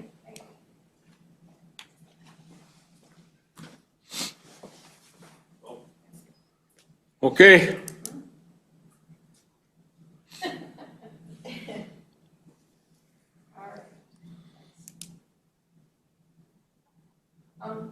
I'll make a motion to approve this CUP based on Jay's possible conditions 1 through 5 and the findings of fact that it encourages planned and orderly land use development and it protects property values and property tax base. Okay, we have a motion by Ms. Wilson. Second. And a second by Mr. Schuman to approve CUP number 26006. Any more discussion? All in favor, say aye. Do we need to wait for Dale to return to vote? Well, You still have a quorum. we still have a quorum. And do you want a roll call vote, Captain, or? Yes. Okay. Roll call vote, Kathy. Thank you. Ron Buckholz, Yes. Kay Wilson. Tweet Schuman. Yes. Steve Carriennen. Yes. All in favor? Yeah, I think that's actually a great idea, just because Right. there's another one already taking one, so, you wanna just say that? Okay, we're gonna take a 5-minute break here. Can you pause the audio, please? Okay. We're calling the meeting back to order here at 10:05. This is conditional use permit number 25-052. Town of Bass Lake, owner Anton and Debbie Fent. This is Avonpost Beach, first edition, lot 5, block 21, lots 6, 7, and 13. Also block 21, lots 8, 9, and block 21. Tax ID 360 and 362. It is 3.93 total acres, zoned residential recreational 1. This was postponed from the December 25th public hearing. The permit is desired for a 60 by 40 by 20 foot in height accessory structure across the town road from where the primary dwelling is located. This is per the, again, Sawyer County Code of Ordinances, Appendix D, Section 4.26, Parent 2. This conditional use permit would also require a variance to exceed the size allowance within a platted subdivision, which is indicated in ordinance as a maximum of 1,200 square feet and not to exceed 18 feet in height. As per my staff report, again, as listed as part of the Sawyer County Code of Ordinances, Appendix D, Section 4.26, Parent 2, and then specifically Parent E and Parent F. A conditional use permit may be approved by the zoning committee in any zone district, provided that the town has approved the conditional use for the placement of an accessory structure across the town road, and that both parcels are legally joined with a deed restriction so that they may not be sold separately. This process to separate is also done by a conditional use permit. Owner of the parcel would need to, the ownership of the parcel would need to change. The current ownership of the primary dwelling lot is different than the vacant lots across the town road. In conversations with the applicant, this is currently in a family trust, so the aspects of changing those ownerships on those deeds would be fairly easy process. Also, though, as indicated as Parent F, that in a platted subdivision, the maximum size allowed is 1,200 square feet and a maximum of 18 feet in height. Again, an additional variance approval must be granted to exceed these these limitations. If the conditional use permit is approved, the applicant would also need approval of the variance. From what I'm seeing as part of the zoning ordinances, this committee could still approve the placement of an accessory structure across the town road, and it would just be to the maximum set in ordinance. If the applicant was still denied a variance, he could still build up to a 1,200 square foot accessory structure and 18 feet in height. If he's going to exceed that, though, that is where that additional variance is still needed to be approved. So, correct. So if you denied, you would still have to find, a basis in which to denial. If you're approving, one of your approval conditions would be that if you're exceeding the maximum amount as specified in ordinance, it needs a variance. If you're not wanting to proceed with the variance, the committee could still approve up to that maximum amount, which would be the 1,200 square feet and 18 feet in height. So again, the applicant is requesting, though, their initial plan was to build a 60 by 40 or 2,400 square foot accessory structure on the backside of Lucuray Lake Drive from where the primary dwelling is located. The current primary dwelling is on a separate lot immediately adjacent to the town road. The proposed garage would not be able to fit on the lakeside portion due to setbacks. The proposed garage would be approximately 200 feet from the lake and meet all other setbacks. The property is located within the platted subdivision, and that is where those maximum amounts come into play. It also would come into play when it is on a vacant parcel or a parcel that does not contain a primary dwelling.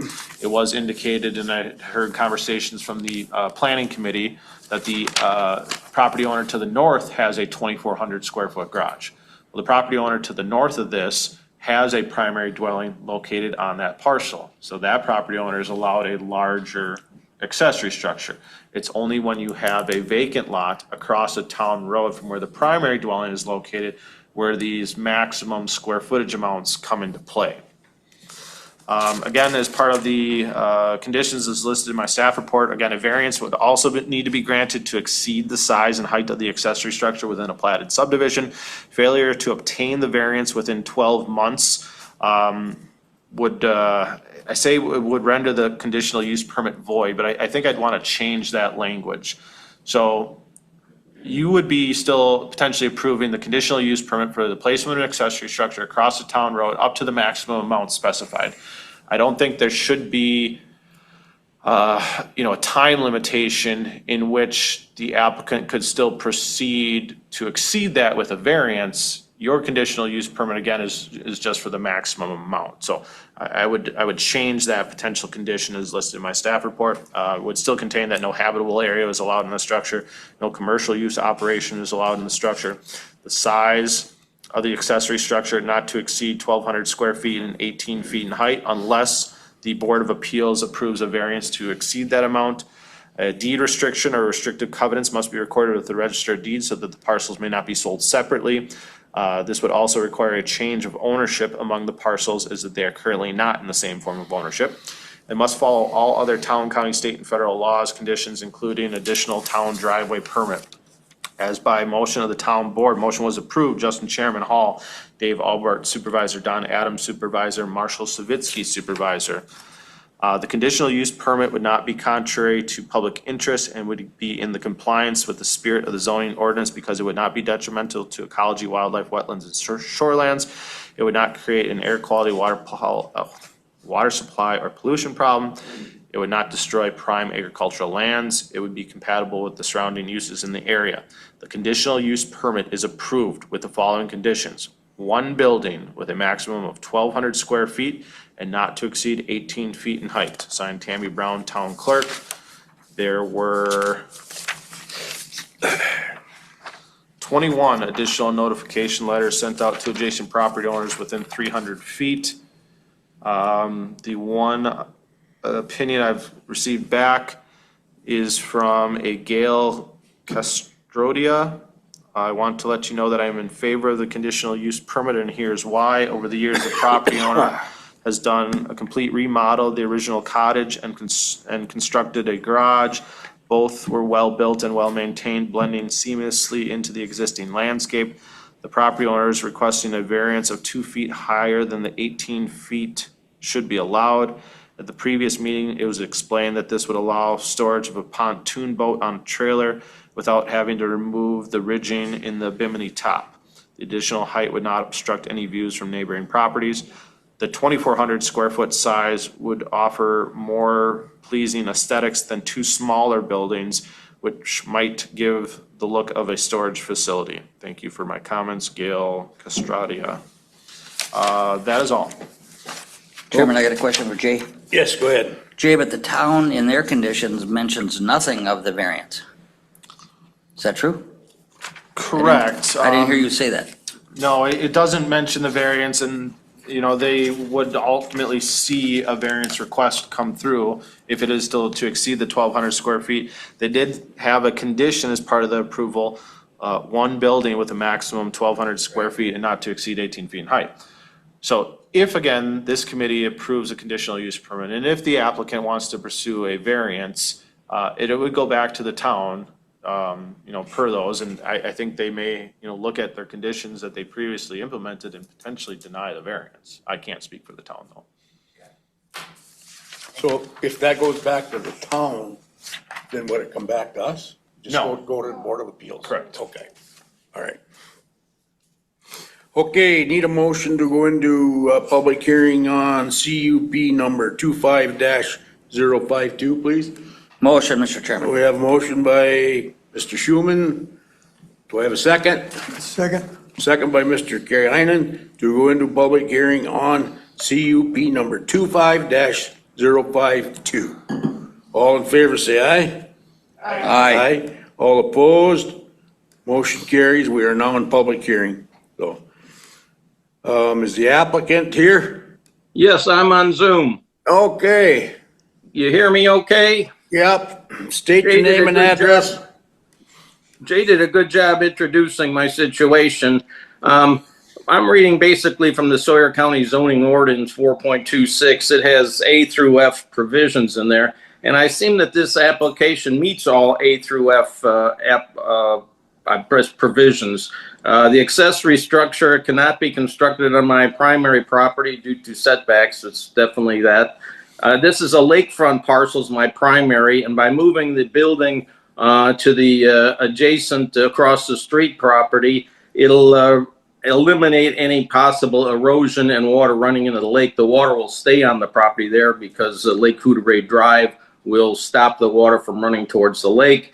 The proposed adjacent parcel is 66 feet from my principal structure. C. D. The proposed adjacent parcel meets the minimum square footage, setbacks will be met, that type of thing. It complies with that.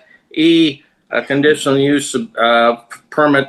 I need to get all of the properties in the same legal ownership, and that would be a deed restriction also that they can't be separated. I understand that. That can be done.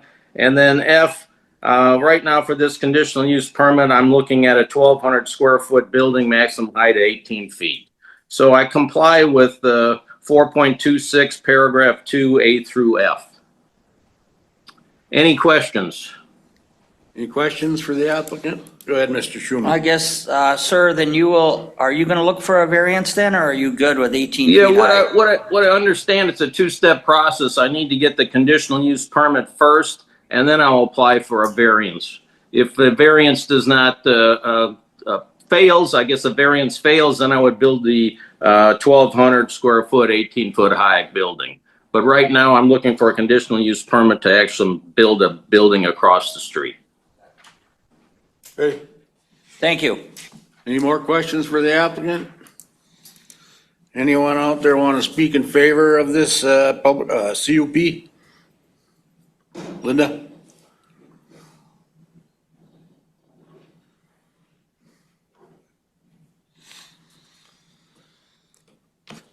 Linda Zilmer, Edgewater property owner, neither in favor or opposed.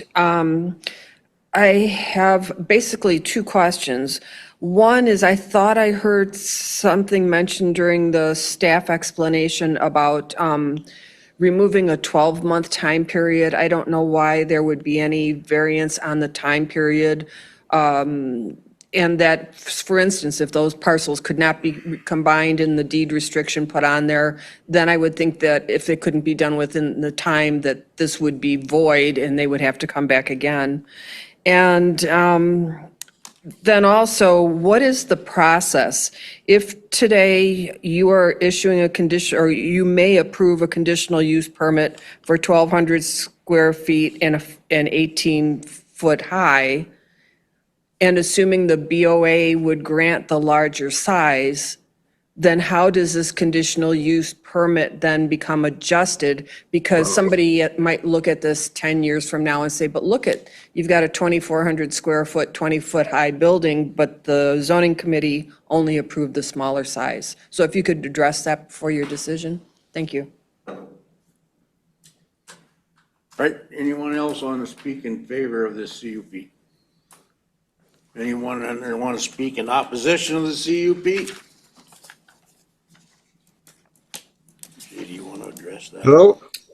Hello? I'm 7635 Summit Avenue, across the street from where they're trying to build this. I don't have a problem with the building of the garage. It sounds like we're gonna have a separate meeting for the zoning, for the height. The height and the gigantic size of it, I guess, is where I would be opposing. So this is probably not that place. My other thought is, I believe in Northwoods Beach, you're allowed to build only when you own a certain amount of land. And this is less than 4/10 of an acre. And it's across the street from the primary residence. Is this normal? Yeah, I mean, this would be the process set up to have those potential grantings of approval. But Okay. you are correct that, even if this committee approves the placement of an accessory structure across the town road, if the building is to exceed 18 feet in height or 1,200 square feet in size, it would also require approval of a variance. So there'd be a separate public hearing process for that case in particular, which again, you as an adjacent landowner would receive separate notification of that. Okay. Kathy, did you get his name and address? You did? Okay. All right. Anything else you'd like to tell the committee or speak on? No, thanks. Thank you. All right, anyone else want to speak in opposition? If not, I need a motion to come out of a public hearing on CUP number 25-052, please. I'll make a motion that we come out of public hearing. We have a motion by Mr. Schuman, second by I'll Mr. second. Magnuson. I'll second. To come out of public hearing on CUP number 25-052. All in favor, say aye. Aye. All opposed, motion carries. We are now out of public hearing. Discussion action for conditional use permit number 25-052, owners Anton and Debbie Fent. Legal description is previously read into record. This request is per the Sawyer County Code of Ordinances, Appendix D, Section 4.26, Parent 2. Taking in consideration from the public comments that we received on this case, I would seek to amend my conditions for potential approval. I don't think we need to specify number 1 as part of my conditions. I don't think that you would need to state that a variance must be granted on this. So I would actually eliminate number 1 and then state that there'd be no habitable area allowed in the structure, no commercial use or operation allowed in the structure, and that the size of the proposed accessory structure would be set by the Board of Appeals if exceeding 1,200 square feet in area and or 18 feet in height.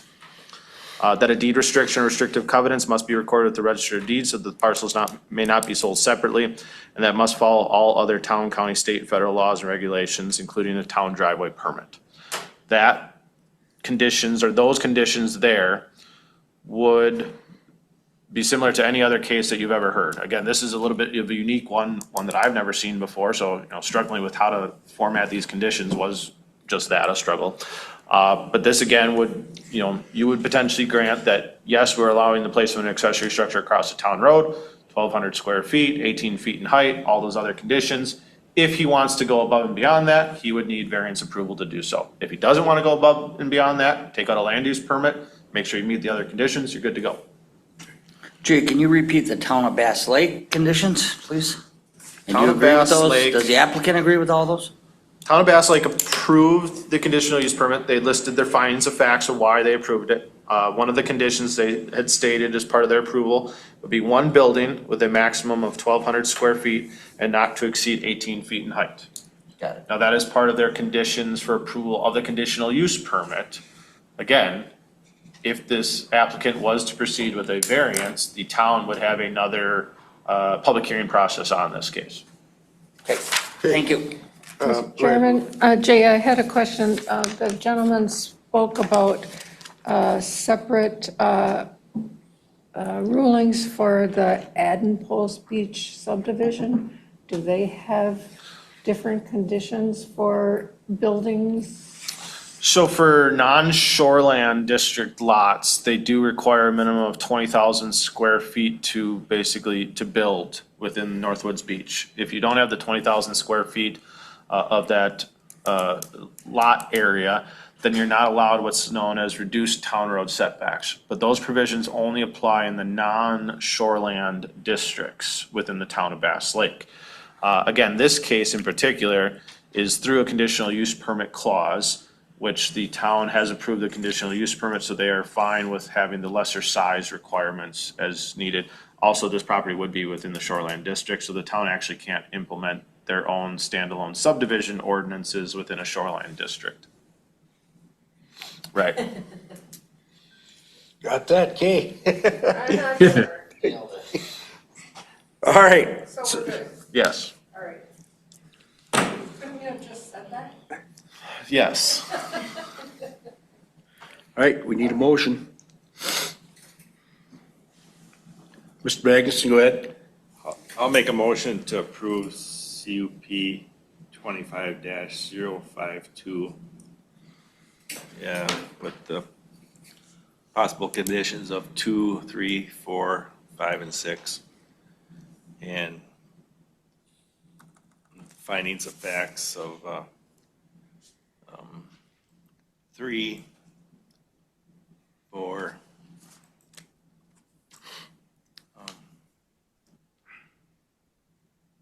7. Good. Okay, we have a motion by Mr. Magnuson. Do I have a second?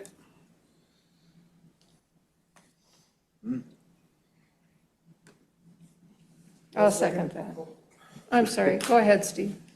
I'll second that. Okay, we have a motion by Mr. Magnuson and a second by Mr. Kiernan to approve CUP number 25-052. Any more discussion? Sure, I do. Jay, but we didn't include the Bass Lake conditions, but they're similar to ours, right? I mean, they're about the structure and. Correct. Now, ultimately, if the applicant was to apply for a variance, they again would hear it again. And they can certainly, go back to their, previous conditions for the conditional use permit, and maybe they use that as an element as to potentially deny a variance because they had stated that, it was to be 1,200 square feet. Similarly, if the applicant was to apply for another conditional use permit, because there's multiple lots and he actually has 2 primary dwellings on the lake side. Let's say he was to apply for another conditional use permit for another 1,200 square foot garage. Again, the town could revert back to their previous conditions and state that, well, no, we said only one building of 1,200 square feet. So I don't think you need to reciprocate those conditions, that if another request was to come through, again, would go back to the town and they could, certainly act accordingly to their previously placed conditions. Okay. All right. Roll call, Kathy, Oh. please. Excuse me, Mr. Chairman. Yes. I have a question on what Jay just mentioned in terms of the town conditions.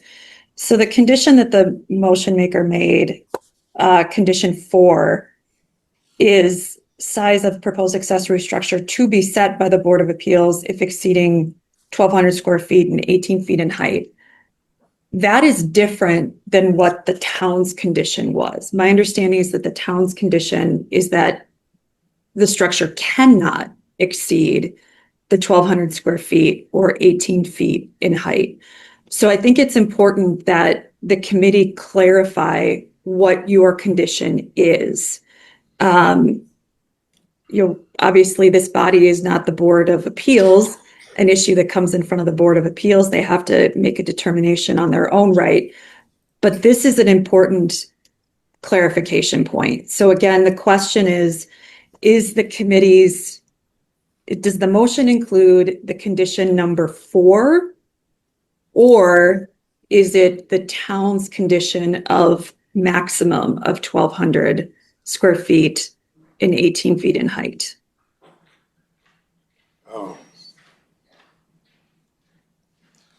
I mean, personally, I would think you would want to use number 4 in that you wouldn't prohibit an applicant from at least seeking a variance request. Because if you implement the town's condition, I don't even know how you would end up proceeding with a variance to begin with. Exactly. That, and Excuse me. Did Go ahead, Mr. Rebecca. Magnuson have that in his motion number 4? Yes. Yes, I did. Okay. But isn't the ability to apply for an appeal with the Board of Adjustment a right that a person has? Right, and I would think it would be. Now, again, I don't think this committee should prohibit an applicant from applying for a variance. But I would, reciprocate that information back to the town that, town, you had already held a conditional use permit on this, and you had stated that you didn't want it to exceed those amounts, and use that information for potentially making your determination for the variance, right? But I wouldn't, and I think that's kind of Rebecca's point, and sorry if I'm putting words in your mouth, basically don't set language of conditions that would prohibit an applicant from applying for a variance. that's correct, Jay. You're exactly right. And for 2 reasons, I want to point that out. Number 1, because it's important that the committee obviously clarifies conditions for the record. Number 2, so the applicant doesn't have a misunderstanding that he can still apply for that variance. And number 3, this is the important cross-section, if you will, between the town's approval and this committee's approval. And so, again, to piggyback off of what Jay said,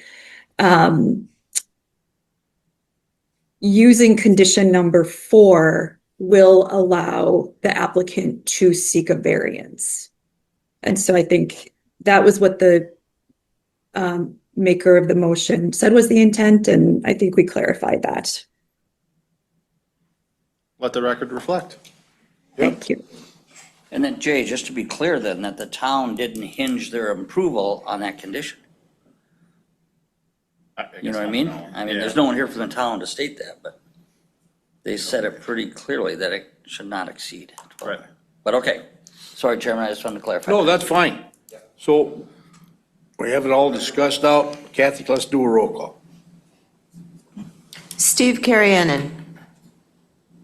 Yes. Kay Wilson. Yes. Ron Buckholz. Yes. Dale Magnuson. Yes. Tweet Schuman. Yes. All in favor. Moving on to plat reviews. So again, this committee sees 2 different types of plat review processes. Now ultimately, I as the zoning administrator approve certified survey maps on a weekly basis. Those certified survey maps meet the ordinance requirements and therefore splitting or creation of lots less than 4 lots within a 5-year time frame. The ones that the zoning committee would see would be for subdivisions, platted subdivisions, which is more than 4 lots within a 5-year time frame. Or you would ultimately have to approve a certified survey map that goes outside of the boundaries of an already approved subdivision plat. That is what you have here in front of you today, is approval of a certified survey map that goes outside of the boundaries of the original plat. Yes, I will admit that, moving forward with these types of, requests, I'll put a little bit more information as to the line item that's on there, perhaps, section town range, the legal description, but again, it does indicate that this is a certified survey map over an existing county plat. I do believe we have the developer of the property. Is the surveyor still online as well that wants to speak any more to this request? Okay. Mr. Hill, would you like to state any additional information and kind of explain to the committee what's going on here? Yeah, Jeremy Hill, 16271 West Miller Road in Hayward. So what the CSM is doing is cleaning up two things. An easement through Mr. Thierman's property that was incorrectly drawn as a separate parcel of our Phase 4 road, and combining two outlots that were intended to be deeded to Mr. Thierman. So the easement area through there, our Phase 4 plat was a 40-acre standalone piece that just touched kitty corner to our main parcel. And the only way for us to get to it was to purchase an easement through Thierman's land to reach it, because the other corner was Sawyer County Forest. And so Thierman and I had an agreement from 2024 to, he was going to sell me an easement through his property, 66-foot road easement, so that we could reach Phase 4. He wanted some money, and he also wanted 100 feet of land on both sides of them as a buffer against any future home development around him. He's not intending to sell those, he just wanted to combine those to his land as a buffer. And so we've had that agreement in writing since 2024. Our plats were designed with the two outlots that are getting combined, and they were labeled on the plat as to be combined with Thierman's land, because this was the intention all along. And so that's what the outlot combinations are. The easement area, our Phase 4 plat, there was a miscommunication between the surveyor and I between how that should get drawn. It was supposed to be an easement, which would have been like a dashed line through his land. Our Phase 4 plat accidentally got drawn as a solid line, and our surveyor combined that easement area with the road from our Phase 4 parcel, which actually took away that corner of Thierman's land. And that was not what was supposed to happen. I didn't catch it. It was a miscommunication between my surveyor and I. And so that plat was approved as such.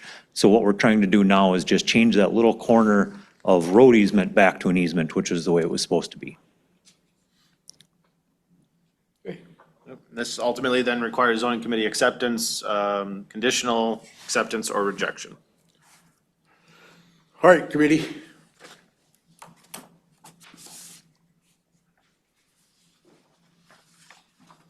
Mr. Magnuson. I'll make a motion that we accept the condition The certified survey map. Approve the CSM. as drawn here. Okay. To We have correct mo- this situation. We have a motion by Mr. Magnuson. Mr. Sure, Schuman, I'll second that. and a second by Mr. Schuman to approve the certified survey map. Any more discussion? Not? Roll call, Kathy, please. Kay Wilson. Yes. Ron Buckholz. Yes. Tweet Schuman. Yes. Dale Magnuson. Steve Carriennen. Yes. All in favor. Thank you. And Jeremy, I'll have the chairman sign it, and it'll be held at our office for Thierman to stop in. Yeah, thanks. All right, moving on, we've already heard new business item A that was moved up in the agenda previously. So we are on to the Sawyer County Solar Energy System Ordinance. We did have a legal review of this document. This is the clean version of volume 3 or draft 3. I also do have a red line. In discussions with legal counsel, there was quite a bit of changes that were suggested from legal counsel, and more on the consistency basis, the solidification of some of the definitions, and more importantly, really kind of breaking down the further conditions that would be implemented across all community-based, mid-scale, large-scale, and BESS systems. Now, in conversations with legal counsel, we do still have some shoring up to do of this ordinance. There was still some question items that we needed to address with this. At this point, I would not be looking forward to moving this to the town at this point. I would bring this back as an agenda item next month would then hope to seek approval to move it to the town, and then hold an official public hearing in April, and then hopefully move this on to the county board in May. I previously sent an email to the committee, specifying the time frame that we have, as well as when that moratorium is set to lapse or expire. As of right now, if we stay on that timescale, where we, again, review this document next month, send it to the towns, hold an official public hearing in April, move it to the county board in May, we would still be on the time frame of our moratorium. Our moratorium is set to expire at the county board meeting at that May hearing. If something from the towns come up that they want, some type of material change, or if at next month's meeting, there's additional material changes that are to be made by the zoning committee, or other material changes as part of a public hearing process, we would end up having to seek an extension on the moratorium. But some of the, I guess, line items that needed some additional clarification. One of them was potentially on section 6. This is gonna be on page 4. Your pages might be different, because this is the red line. I don't know before. So section 6, how about that? I don't know about the page number, but section. Page 4?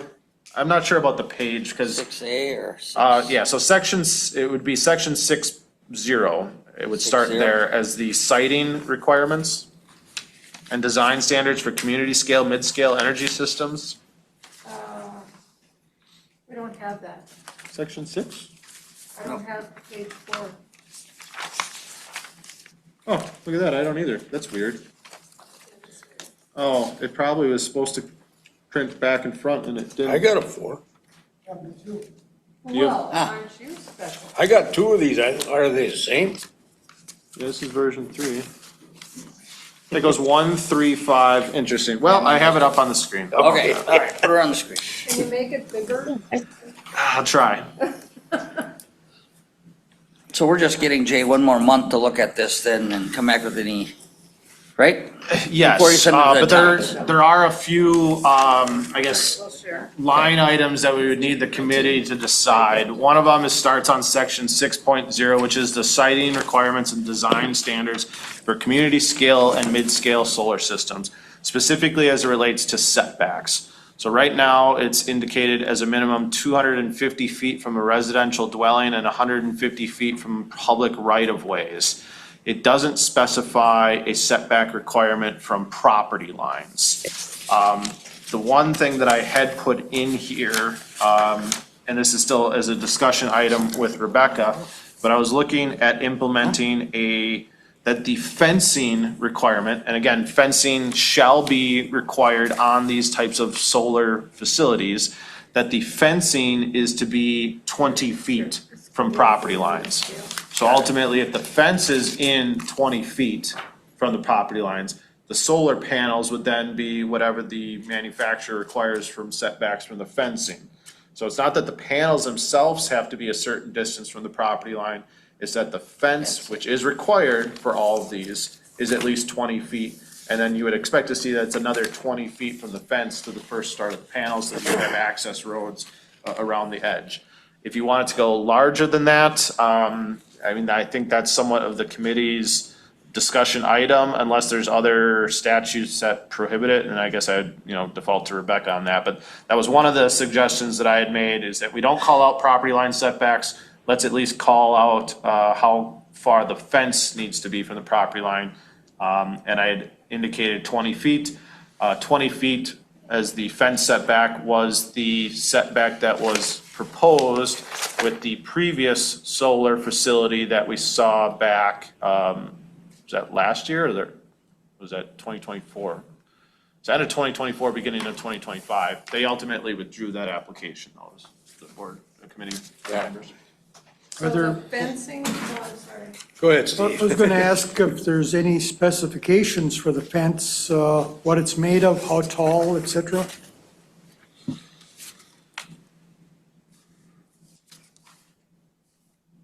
Rebecca, you know that at all? Any of the fencing requirements are? Yeah, so there's nothing in section 6 for community scale or mid-scale. The large scale, it's a different analysis, but no, to answer the question, there's not anything specific in terms of materials or the aesthetics, if you will, of the fencing. We just have wildlife-friendly design, which means that usually goes to the height from the ground, so wildlife can go in and out. You can have other plant life grow through the fence, things of that nature.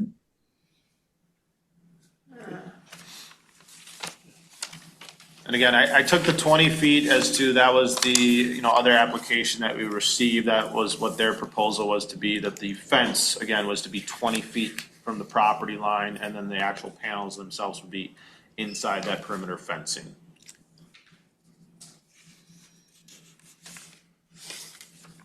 Can we, And what establishes the distance from the fence? Whatever they want to do? Yeah. Manufacturer. The majority of these facilities that I've seen, they have access roads along the fence. So you'd have property line, 20 feet from that fence, and then probably 20 feet from that would be the start of the array, so that a vehicle could travel around the inside of the fence for the panel arrays. So are you proposing that we add this 20-foot? Yeah, property we should add something as far as what it's from property lines, and it's just, okay, well, what should that number be? My recommendation was, well, we don't need to really set what the panels need to be, let's just set that the fence has to be 20 feet, and we already require that you have to have a fence. I think 20 feet, please. Because it still has to be 250 feet away from a dwelling. Yes.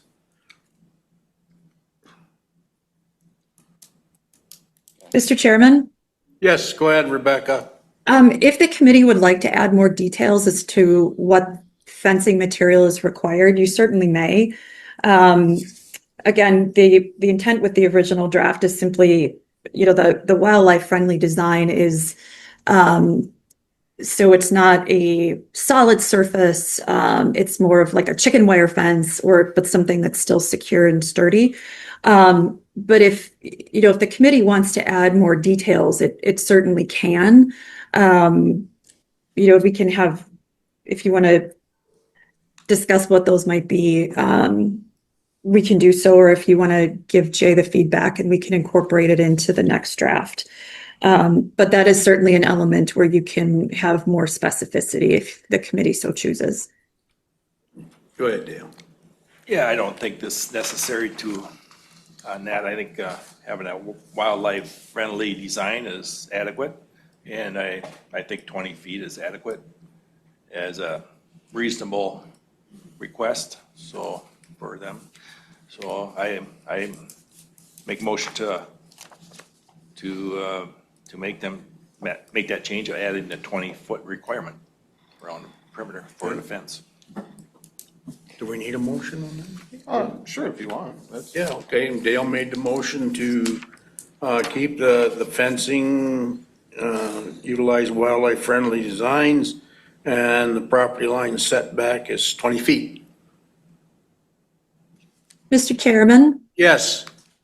I apologize for interrupting, but I just wanted to encourage the committee, if there are any other questions about the draft ordinance, either at this time or within, in the next 4 weeks or so, before this comes back to the committee, Jay and I have had multiple conversations that these ordinances are very, very challenging for a whole host of reasons, which I won't bore everyone with. The Wisconsin Counties Association has a lot of resources that Andy and I have put together on solar siting and renewable energy siting.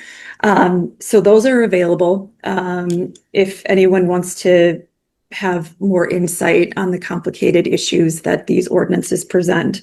But again, I just want to make sure that everyone understands that, when you dive into this revised draft, it doesn't look like a typical ordinance, and that is for a specific reason, because it's not a typical legal scenario that we're facing right now in our state. Thank you. And you and Jay are still going through this, right, Rebecca? Just for info. Yeah, I mean, I think we have a few more comments that we have to just clarify, but Jay, we're pretty close, right? Yeah, I think so. Yeah. So what you see, folks, this is, I envision that it's going to be close to what you see in front of you. Yeah, and maybe Jay and I will talk about something and that may change, and we'll certainly point that out to you in the next meeting. But I think it's pretty close. So we did have a motion from Mr. Magnuson to basically approve the 20-foot setback for fencing requirements for section 6, which is again for the design standards for community scale and mid-scale energy systems. And that again is really just giving Rebecca and I direction as to, well, let's draft the ordinance to read it that way, so. I'll second that. Want to call for a roll call vote on that then? No, we're gonna do a voice vote. Oh, yeah. So all in favor, say aye. Aye. Perfect. All opposed? Motion carries. Okay, and then there's really only a couple other ones. Some of the aspects that Rebecca and I have to work on are battery energy storage system usage as it relates to large-scale facilities. Now, large-scale facilities, again, is a whole separate entity which is authorized and approved by the Public Service Commission. So Rebecca and I will review, okay, what's happening when you're proposing a large-scale solar energy system and you're going to have a battery energy storage system incorporated with that. So again, we'll kind of tee that up as part of next meeting as to, what legal counsel has found and can it be regulated, can it not be regulated when it's already set at the PSC level. The other one was financial assurance. This is on page 11. You guys have page 11?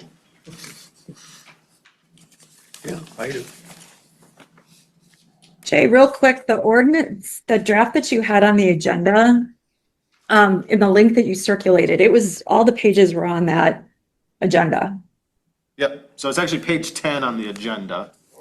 Because I should say agenda packet. the clean one on the agenda doesn't have the red line, so the red line changes the page numbers because you're not showing the deletions. But so on page 10, which is section, what section we're at? Section 9, parent B, parent 1, financial assurance. This was the question from legal is depending on the type of system, should we require a tiered financial assurance? And I guess I'm defaulting to legal counsel's expert on this or zoning committee's expertise on this because I don't know which way to go for financial assurance requirements.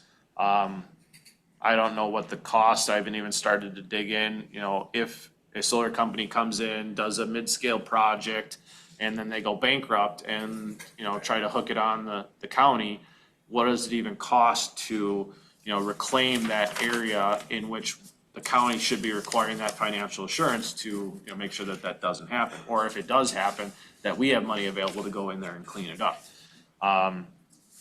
I guess I default to legal on this. She's done a couple of these ordinances, so it would be really, do we have a set value amount? Do we set the value amounts during the public hearing processes?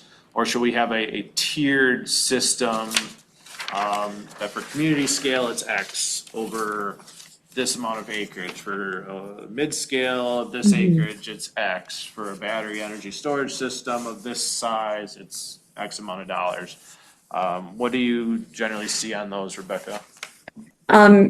Easy answer, do tiered.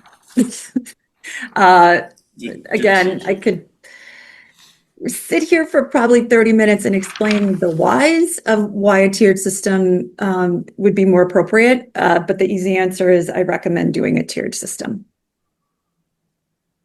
And do you have examples of said tiered systems? Yes, so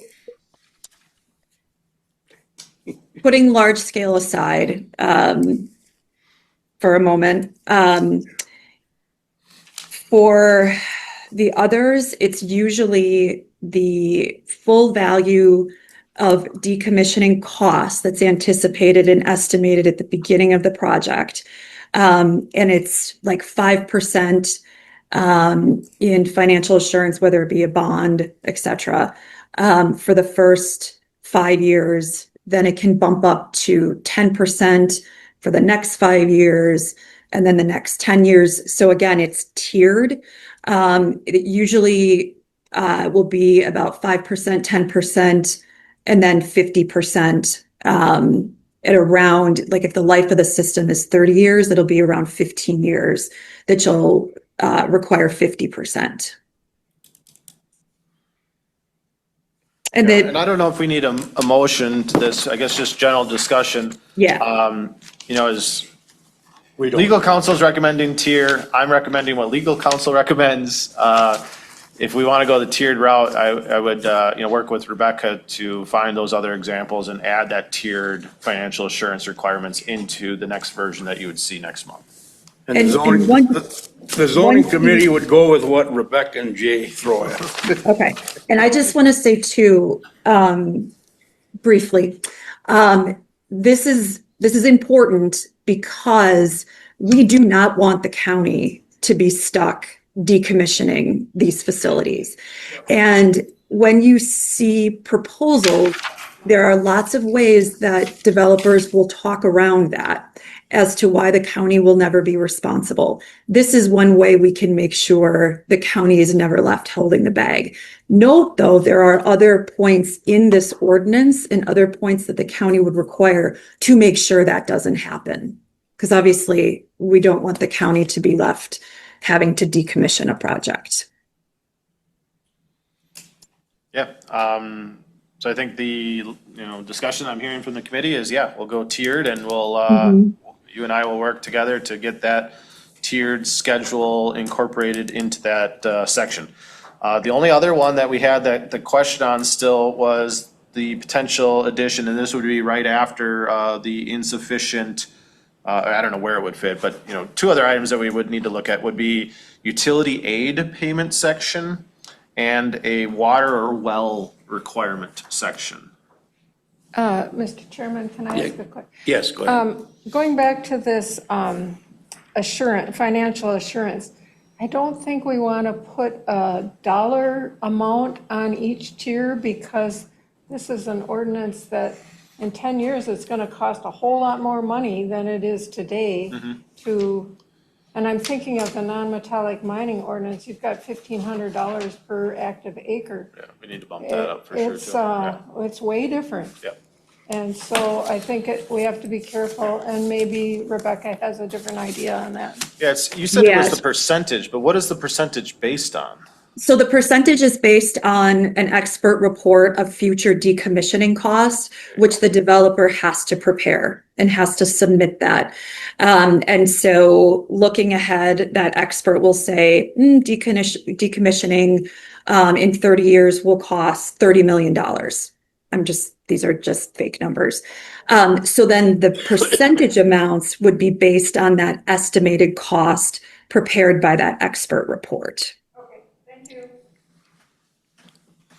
The other sections, utility aid payment section, which unfortunately I don't know much about. And this would be other things to potentially add. These were the only other, kind of question marks that Rebecca and I had as far as, do we want to see these implemented in the ordinance? One of them, again, being utility aid payment, and then the other one would be water and well requirements. They're not in here right now. These are discussion items with the committee as to, do we want to add those types of elements into this or not? Can you speak a little bit as to, what those comments had Sure. For utility aid payment? Yeah, so the utility aid payment is a statutory payment that's currently in our statute to offset the cost or the loss of revenue that a municipality does not receive in property taxes.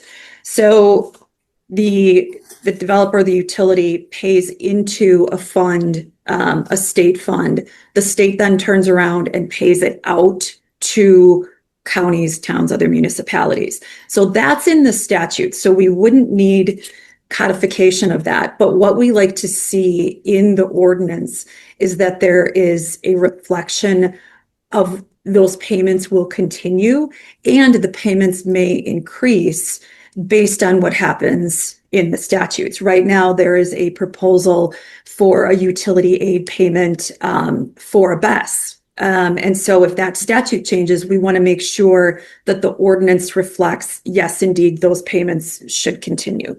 So it's really a point of clarification of compensation that is right now owed to the county or would be owed to the county anyway. The water well requirement, this is really for more of a large scale facility, which again is regulated somewhat different or differently. But if if a particular project presents a possibility of a significant water resource, a developer could be required to have an independent well that is dug and then committed specifically for that solar development. So what this would look like in the ordinance is, I don't want to say a vague reference, but a reference to if the project requires such an additional water resource, that one will be provided. So, and there's a reason we have to be vague yet specific based on some issues we have with preemption. But I think it is, again, given the importance of, preserving our water resources, I do think it is worth having a reference in the ordinance itself. Yeah, and I don't want to speak for the committee, but I would assume that the majority of them would, default to, what you as legal counsel would recommend that we would add into those sections. I mean, if you think that adding a utility aid payment section to solidify other state statutes is needed in the ordinance, well then, yeah, let's go ahead and add this into the ordinance. If you think there should be verbiage on additional water requirements or private well requirements for such facilities, again, I would hope that the committee would, defer to your knowledge on these matters to say whether or not it should be added or not, so. Well, I agree with that. I mean, we need legal on this so that we're making sure we're got the right info and know what we're approving. Mr. Chairman? Yes. Is there anything that we need to include on groundwater protection for solar and battery storage?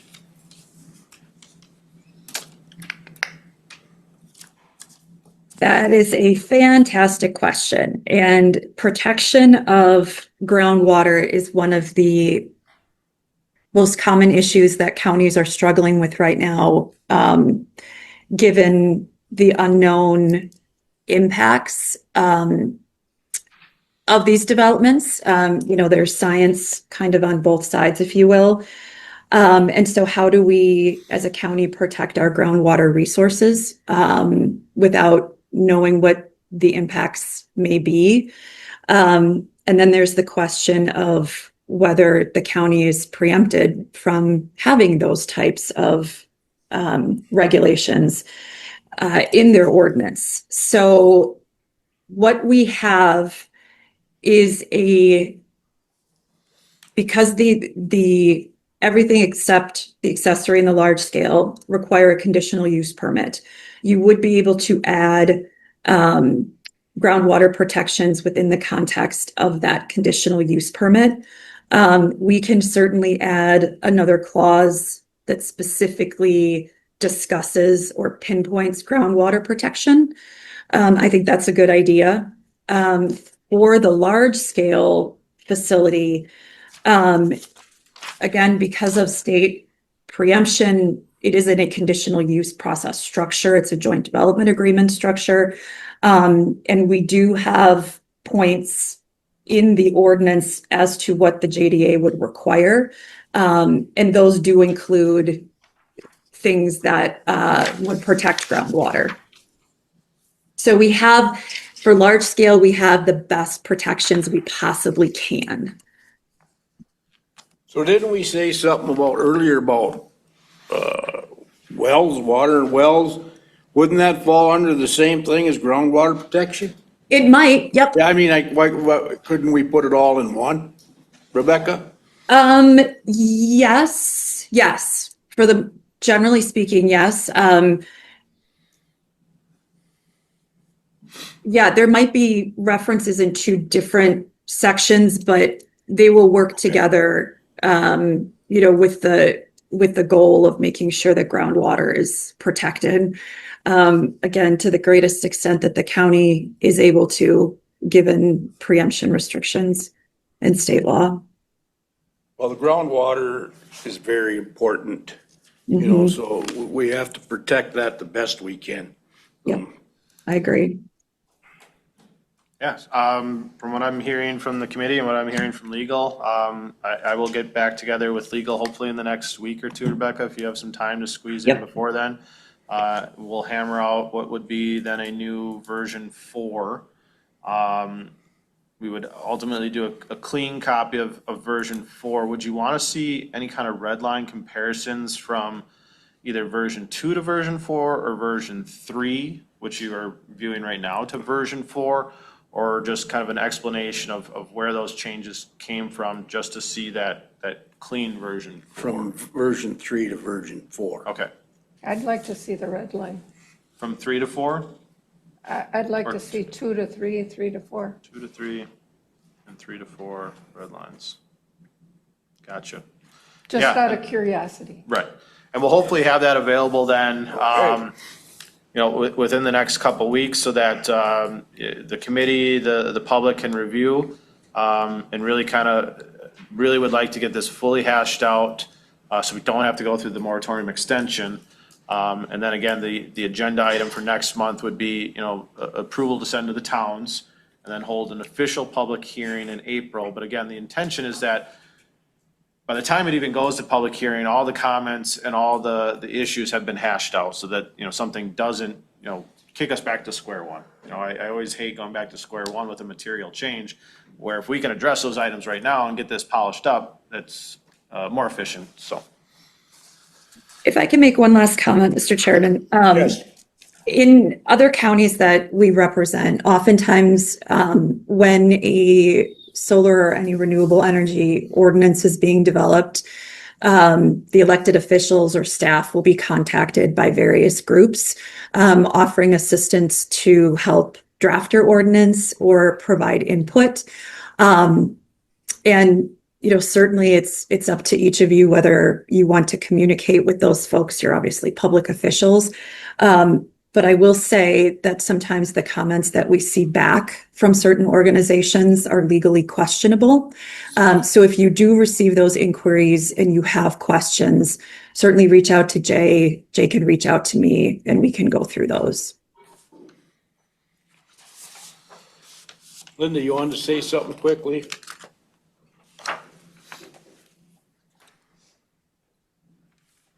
Linda Zilmer, Edgewater property owner. And I know that this isn't in the Muni Code format, but I'm wondering if the next version could be so that it's more ready for adoption. For instance, I'm assuming this is going to go into Appendix D zoning, but I'm not sure where it's going to go as a special use or if it's under environmental. I do have a couple of items, and I'm going to start backwards here. There was talk about the utility aid, and that's something I haven't even looked into, but what it reminded me of is that in the last year or two, the legislature has decided that cell towers are tax exempt. So what happens if you have these solar arrays or whatever, and then the legislature decides that, no, we're going to make them tax exempt. Is there any way to put stronger language in there that still provides something similar to a payment in lieu of taxes that could not be preempted by the state? The other thing with this being kind of a generic draft ordinance, I have not heard any discussion yet of where these different size projects should be as far as which zone districts. So if you were to turn to page 3 as an example, for community scale solar systems, which are less than 20 acres of size, it says it would be a conditional use in all zone districts. Maybe you don't want to put them in all zone districts for community scale, because that's something larger than what you would just have for your own home or personal use. And then if you go down to mid-scale solar energy systems, they're identified in the 2 agricultural zone districts in industrial 1. And I'm not sure that commercial 1 is appropriate. And commercial 1 is generally smaller lot sizes, but just something for you to think about as you prepare the next draft. And then when you go down to large scale, again, I question whether commercial 1 is an appropriate zone district. And then when you get down to the battery energy storage systems, it lists those same zone districts as well as forestry 1. Well, I don't know why the battery would be in forestry, or would you consider allowing the solar systems themselves in forestry, but they're not listed above? So those are things, some of the basic that when you get the next draft, and it's close to being ready, if you can just go through the ordinance, through all the sections, it would be available on video. That way the public and the towns can hear how you reason through that. So when they get the draft, they're somewhat informed and they can weigh in whether they want, any changes, or they just want to approve or disapprove what you send them. Thank you. Could I just say a few words too? No, we're gonna move on, ma'am. Sorry. Really, this is important to me. Okay. If we're looking at just county level. Well, then go up there and tell I us. will be happy. Hazel, I will be happy to. all right. I'm Hazel John Jack. I have land on Winter Green Lane in Bass Lake. When I had my house built maybe it was 2000, a little bit before, I wanted to have solar so that I wouldn't have to be connected to petroleum, where people are killed for, where oceans are destroyed, where people sneak and do bad stuff to have energy. So I limited as much as I could to what I could have on my solar panel. And now that's tiny compared to what you're talking about here. But in the countries where they truly need energy and they don't have oil, people have had to go to solar. I don't remember if it's the Netherlands, and I know there's other ones. The trouble with trying to protect our own county is if we make it so difficult for people to have solar rather than petroleum or other dangerous things to the planet.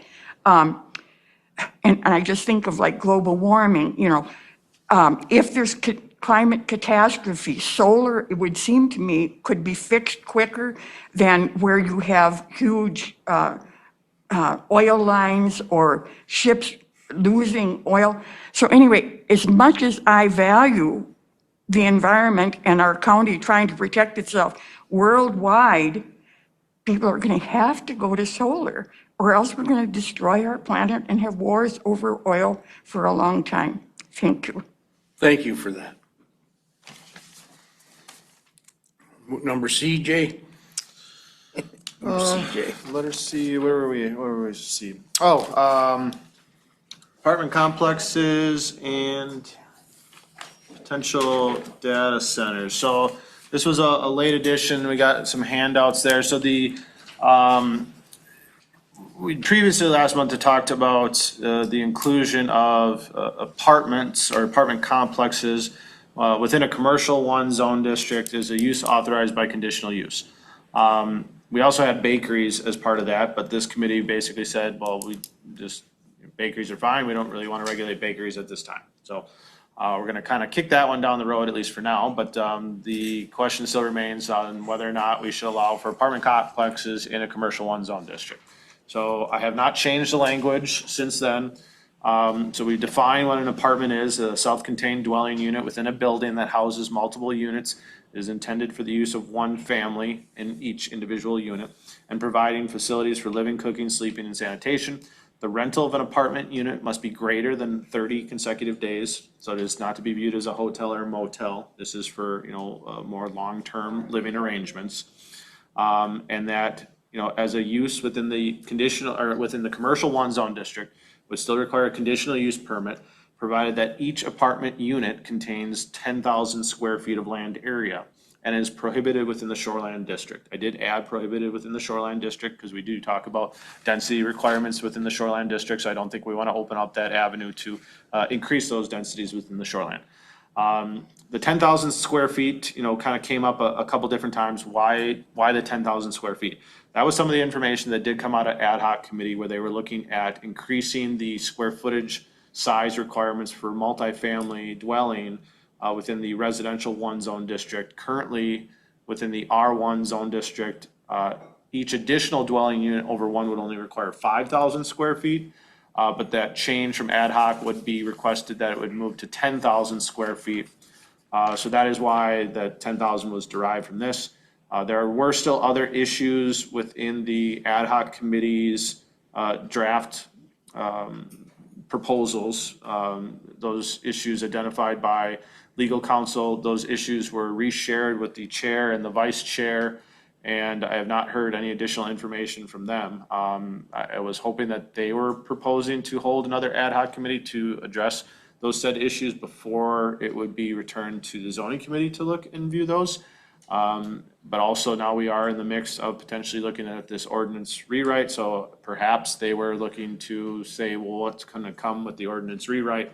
And then still using some of that language that was, again, derived from the ad hoc committee. Long story short, we're still looking at potentially moving forward with apartments in the commercial zone district to allow for additional housing opportunities. I would need a motion to potentially move that to the towns. Now, again, we can break this out separately from the apartments in the commercial one zone district versus the other thing that I'm now proposing, which is data centers.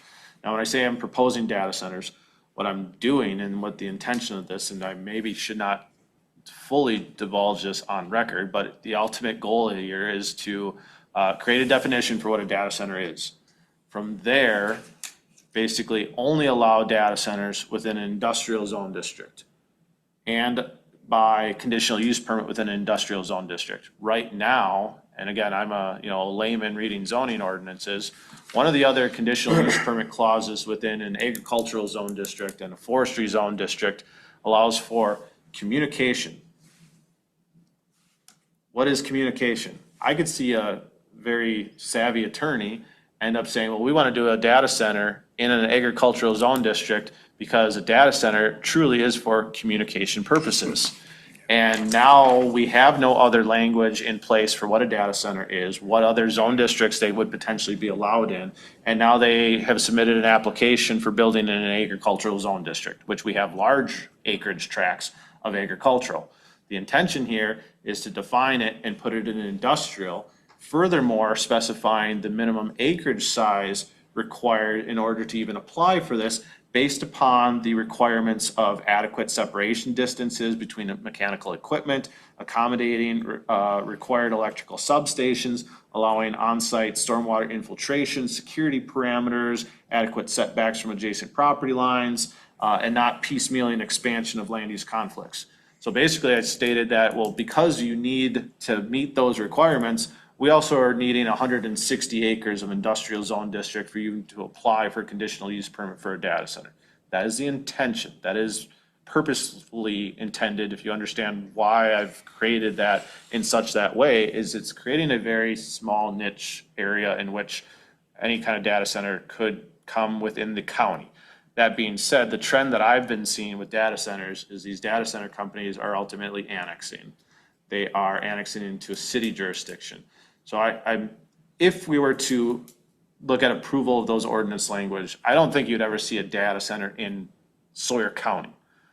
You would end up more than likely seeing someone trying to annex into a village municipality or into a city municipality, which the county at that point is then out. So hopefully cities and villages are looking at some of this language as well and potentially implementing their own standards. But I think the language that I presented has some additional protections for the county if we were to receive an application for a data center. Okay, I got one question. Jay, when did you send that out to the ad hoc chair and vice chair for? 2 months ago now? 2 months ago? Yeah. There was some confusion from, it might have even been 3 months ago now. There was some confusion from the chair and vice chair that when I had initially sent out the legal counsel comments, that they didn't receive them. They did receive them, but the comment portion was blank on their side of things. I don't know if you've ever dealt with, adding comments in a Word document. Sometimes the comments are viewable and they aren't viewable, whether it's protected or not protected. So there was some confusion that, they received the email, but they didn't see the comments. They had now received the comments from legal counsel. Again, it was either 2 or 3 months ago and not heard any additional communication from them. I would, I didn't see any of the new things that you come up with on the MGD, MGD, yeah, MDD. Did you send them to me or no? No, not to you. It was Just went directed to- by. Just went to Dale and Kurtzwell? Yeah, it was Okay. directed by the ad hoc committee that they wanted to see the either proposed changes or the comments back from legal counsel before they would move on that draft ordinance to zoning committee. Again, have sent in them comments and it's been kind of radio silent, so I don't know where that process is at this point. Because I know at one time there was talk in the ad hoc committee about just not having Rebecca review it and just send it to the zoning committee. Well, I was against that, where we needed legal to review that before it come to the zoning committee, so. Right, and I'll admit, I was accused at that ad hoc committee of, manipulating this ordinance, and this is what Jay wants, so I've been very hands-off on that and waiting for the discretion of the chair and vice chair of the ad hoc committee to determine what they want to do with this document at this point. Okay. Anybody have any questions?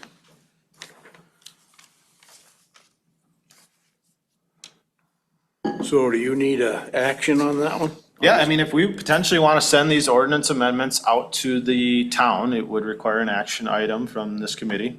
This would go out to town reviews, and then we would hold an official public hearing as potential ordinance amendment change. Okay. You have one hand raised. Just hang on, Linda. But didn't we already send that out to the towns and got their response? Nope, we What polled was that we them, said? we polled them to see if they would, be interested in seeing apartment complexes in commercial zone districts. Okay, we just And we did polled get those, them. yeah, and we did get those Okay. poll results back, and the majority, over 50%, was in favor of seeing, that additional housing opportunity to allow for apartments in a commercial zone district. Okay. Did we send out the bakery thing in the house? We What did they sent say out, about yeah, that? so we sent out bakeries and apartments. The bakery one, we kind of got a lot of mixed opinions back, and that's where, Yeah, I know you this did. committee ultimately said, well, let's not even address it now at this point. Sure. Because a lot of people said, well, why are we even regulating these bakeries? That should be allowed. Is that what the in all. town said too? Yeah, some of the towns. So yeah. you can sell baked bread out of your Yeah, house over there. now what do I do? Linda, quickly.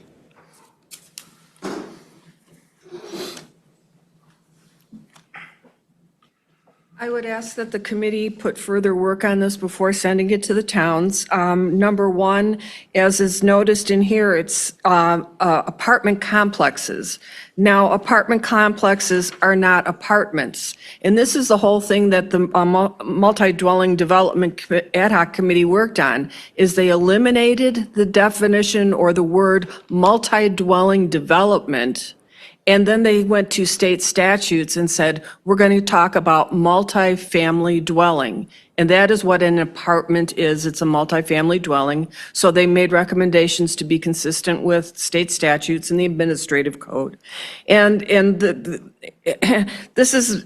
Sawyer County has always had the ability to do apartment complexes by using its planned unit development portion. That's been in your ordinance for a long time. So I think that by by doing this, you're adding more inconsistency and conflict to your zoning ordinance. It is not what that MDD ad hoc committee recommended. And they specifically talked about, they did not want to see residential development in commercial. So this goes, other than using the 10,000 additional square feet of lot space per apartment, everything else that they said was thrown out. In similar to the data center argument that Jay just made, the housing needs that are required right now, most likely we would be land and annexed into like the city of Hayward, where they would have public water and sewer, in which case this would not be under county zoning. So please do not send that. And then on the second one, with industrial zone district for the data center, if you follow what some of the other communities are doing, is they are creating a second industrial zone specific for these large impact type things. That way, a data center would require both a rezone and a conditional use permit. So I wouldn't send that one out to the towns either. Thank you. Thank you. All right, committee, what do you want to do with this apartment complex one? Where does it say? On the agenda, on the Agenda.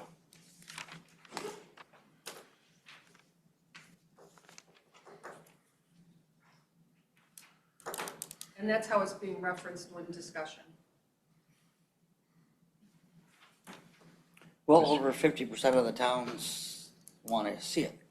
Yeah, which I think is kind of ironic. I mean, Yeah. the ad hoc committee was comprised of, at that point, town elected officials.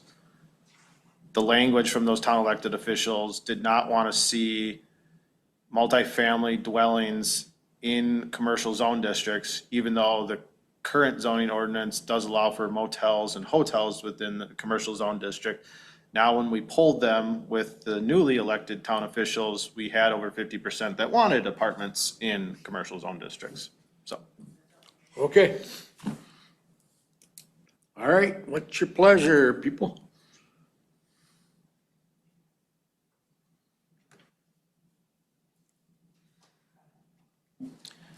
Mr. Magnuson? Make a motion to the draft amendment for apartment within the C1 zone district as a conditional use permit and data centers within a industrial one zone district as a conditional use permit. Okay, we have a motion by Mr. Magnuson. Do we have a second? Does that motion include sending it to the towns? Yes. Oh, okay. Yeah, I'll second it. Okay, we have a motion by Mr. Magnuson, a second by Mr. Schuman to send the draft amendment for apartment complexes to the towns And data center. and data center. That's not what he said. I left Can out, you repeat what he said? I left out complexes, just apartment, just apartments. Just the apartments, he just talked about Read his motion back, Kathy. This, I just have quick notes, just so you know, it's the Okay. draft amendment, C1 as a conditional use permit, and the data center in I1. Okay. I thought he approved that. Approved to send it to the towns. He did say to send it to the town. Yes. That's what I just asked. Right. So we have a motion and a second. Send it to the So any more discussion? We're gonna do a roll call on this. Kathy? Steve Carriennen, Yes. Kay Wilson, Yes. Ron Buckholz, Yes. Dale Magnuson, yes, Tweed Schuman. Yes. Thank you. And what I'll probably do when I send this to the towns, I will probably break these items out separately. I'll have a separate town approval process for apartments within the C1, and then I'll have a separate approval process for the data centers in the I1. And again, I hope that, you know, the committee here, as well as the summary that I'll send to the towns, the aspects isn't that I'm inviting data centers, right? This language is crafted in such a way again, don't really want to say this on record, but it's trying to prohibit them from falling under county. Ready. Right. Have you followed Menominee? And Port Washington, and there's several others that are being proposed now. They're coming. And in conversations with Rebecca, they're looking for areas that have a lot of water. Shocking. What does Sawyer County have a lot of? Water. Yeah. So, Chairman, can I ask you and Jay for a correct copy of this, the solar? yeah, I will There were send. missing pages. Yeah, She'll- sorry about that. she'll- Okay, I'll no, send that's that okay. out to the committee members here as well. Last one I have, and this really kind of comes from, again, one of the rezone requests that we postponed here. So in conversations with the town of Hunter, specifically the town of Hunter Planning Commission, they are hesitant to approve the rezone for the cars, in which they think that the cars should instead apply for a conditional use permit under the language as included in the RR1 and the RR2 zone district as recreational service-oriented uses such as restaurants, cocktail lounges, marinas, sport shops, bait sales, or other recreational services, which is in the opinion of the Sawyer County Zoning Committee, are of the same general character or clearly incidental to a permitted use or use authorized by conditional use. So what I guess I'm asking the zoning committee is it in your opinion that a commercial storage building would fall under a recreational service oriented use? But didn't that have the service? Am I getting them all mixed up? Service. Didn't it have a kind of a repair shop Okay. associated with it? Yes, they were potentially looking at the ability to do, like a boat engine repair shop as well. And that, yes, I could see as that, is very, it's a like or similar use to a marina. And we've actually approved one of those previously in the town of Hunter, where an individual said, I work with the tech college or the high school or something, and we work on boat engines, and I'd like a conditional use permit to work on just boat engines in my residential recreational 2 property. And he was permitted a commercial use under a like or similar use as a marina to do that type of repair shop. This question is specifically related to storage buildings and in the aspects of a commercial storage building. Now, I think personally, in my recommendation, is opening up a can of worms, in that if you're going down the route of, again, my historic language to any individual that's wanting to do a commercial storage building, is you gotta get into commercial as a permitted use, or there are avenues for conditional use permit in the agricultural 1 and the agricultural 2 zone district, as it falls under mini warehouse storage. If the committee was to allow for commercial storage buildings within the RR1 or the RR2 under this recreational service-oriented use, in your opinion, I have a feeling you're gonna see a lot of those different types of requests. And then from there, you have to decide, does it need a residential dwelling on the property? And then you're allowed this type of cup in this, or is it allowed on vacant land as well? Because we get multiple calls weekly of people still wanting to put up just a garage with no dwelling, with no plans of ever having a dwelling, and not adjacent across a town road. And we tell them, no, accessory structures are not allowed in Sawyer County on vacant land. So again, this is coming from the town of Hunter. This is not coming from me, but it does merit discussion with this committee so that I can relay that information back to the town of Hunter. Because again, they've almost indicated to the applicant that they should withdraw their rezone and apply for a conditional use permit for commercial storage buildings in a residential recreational 1 zone district. Well, I don't know. I don't think we want to open up any more worms. Can you read that again?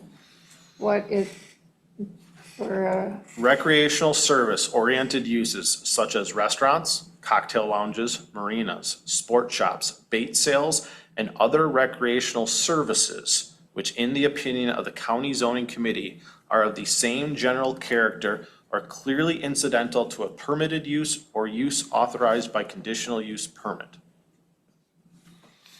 well, I don't think it fits into that definition. I don't. Right, I don't want to speak for the town, but I think the town is reluctant to rezone it to commercial. And they have fears that once it's rezoned to commercial, other permitted commercial uses can occur in that zone district. Yeah. But at the same time, want to potentially allow this individual to just have the commercial storage buildings there. I said, you kind of don't get it both ways there. All right, any more discussion on that? So this is just discussion, but I guess to solidify this, would it be in the opinion of the zoning committee that a commercial storage building is a recreational service oriented use? I vote no. No. Dale?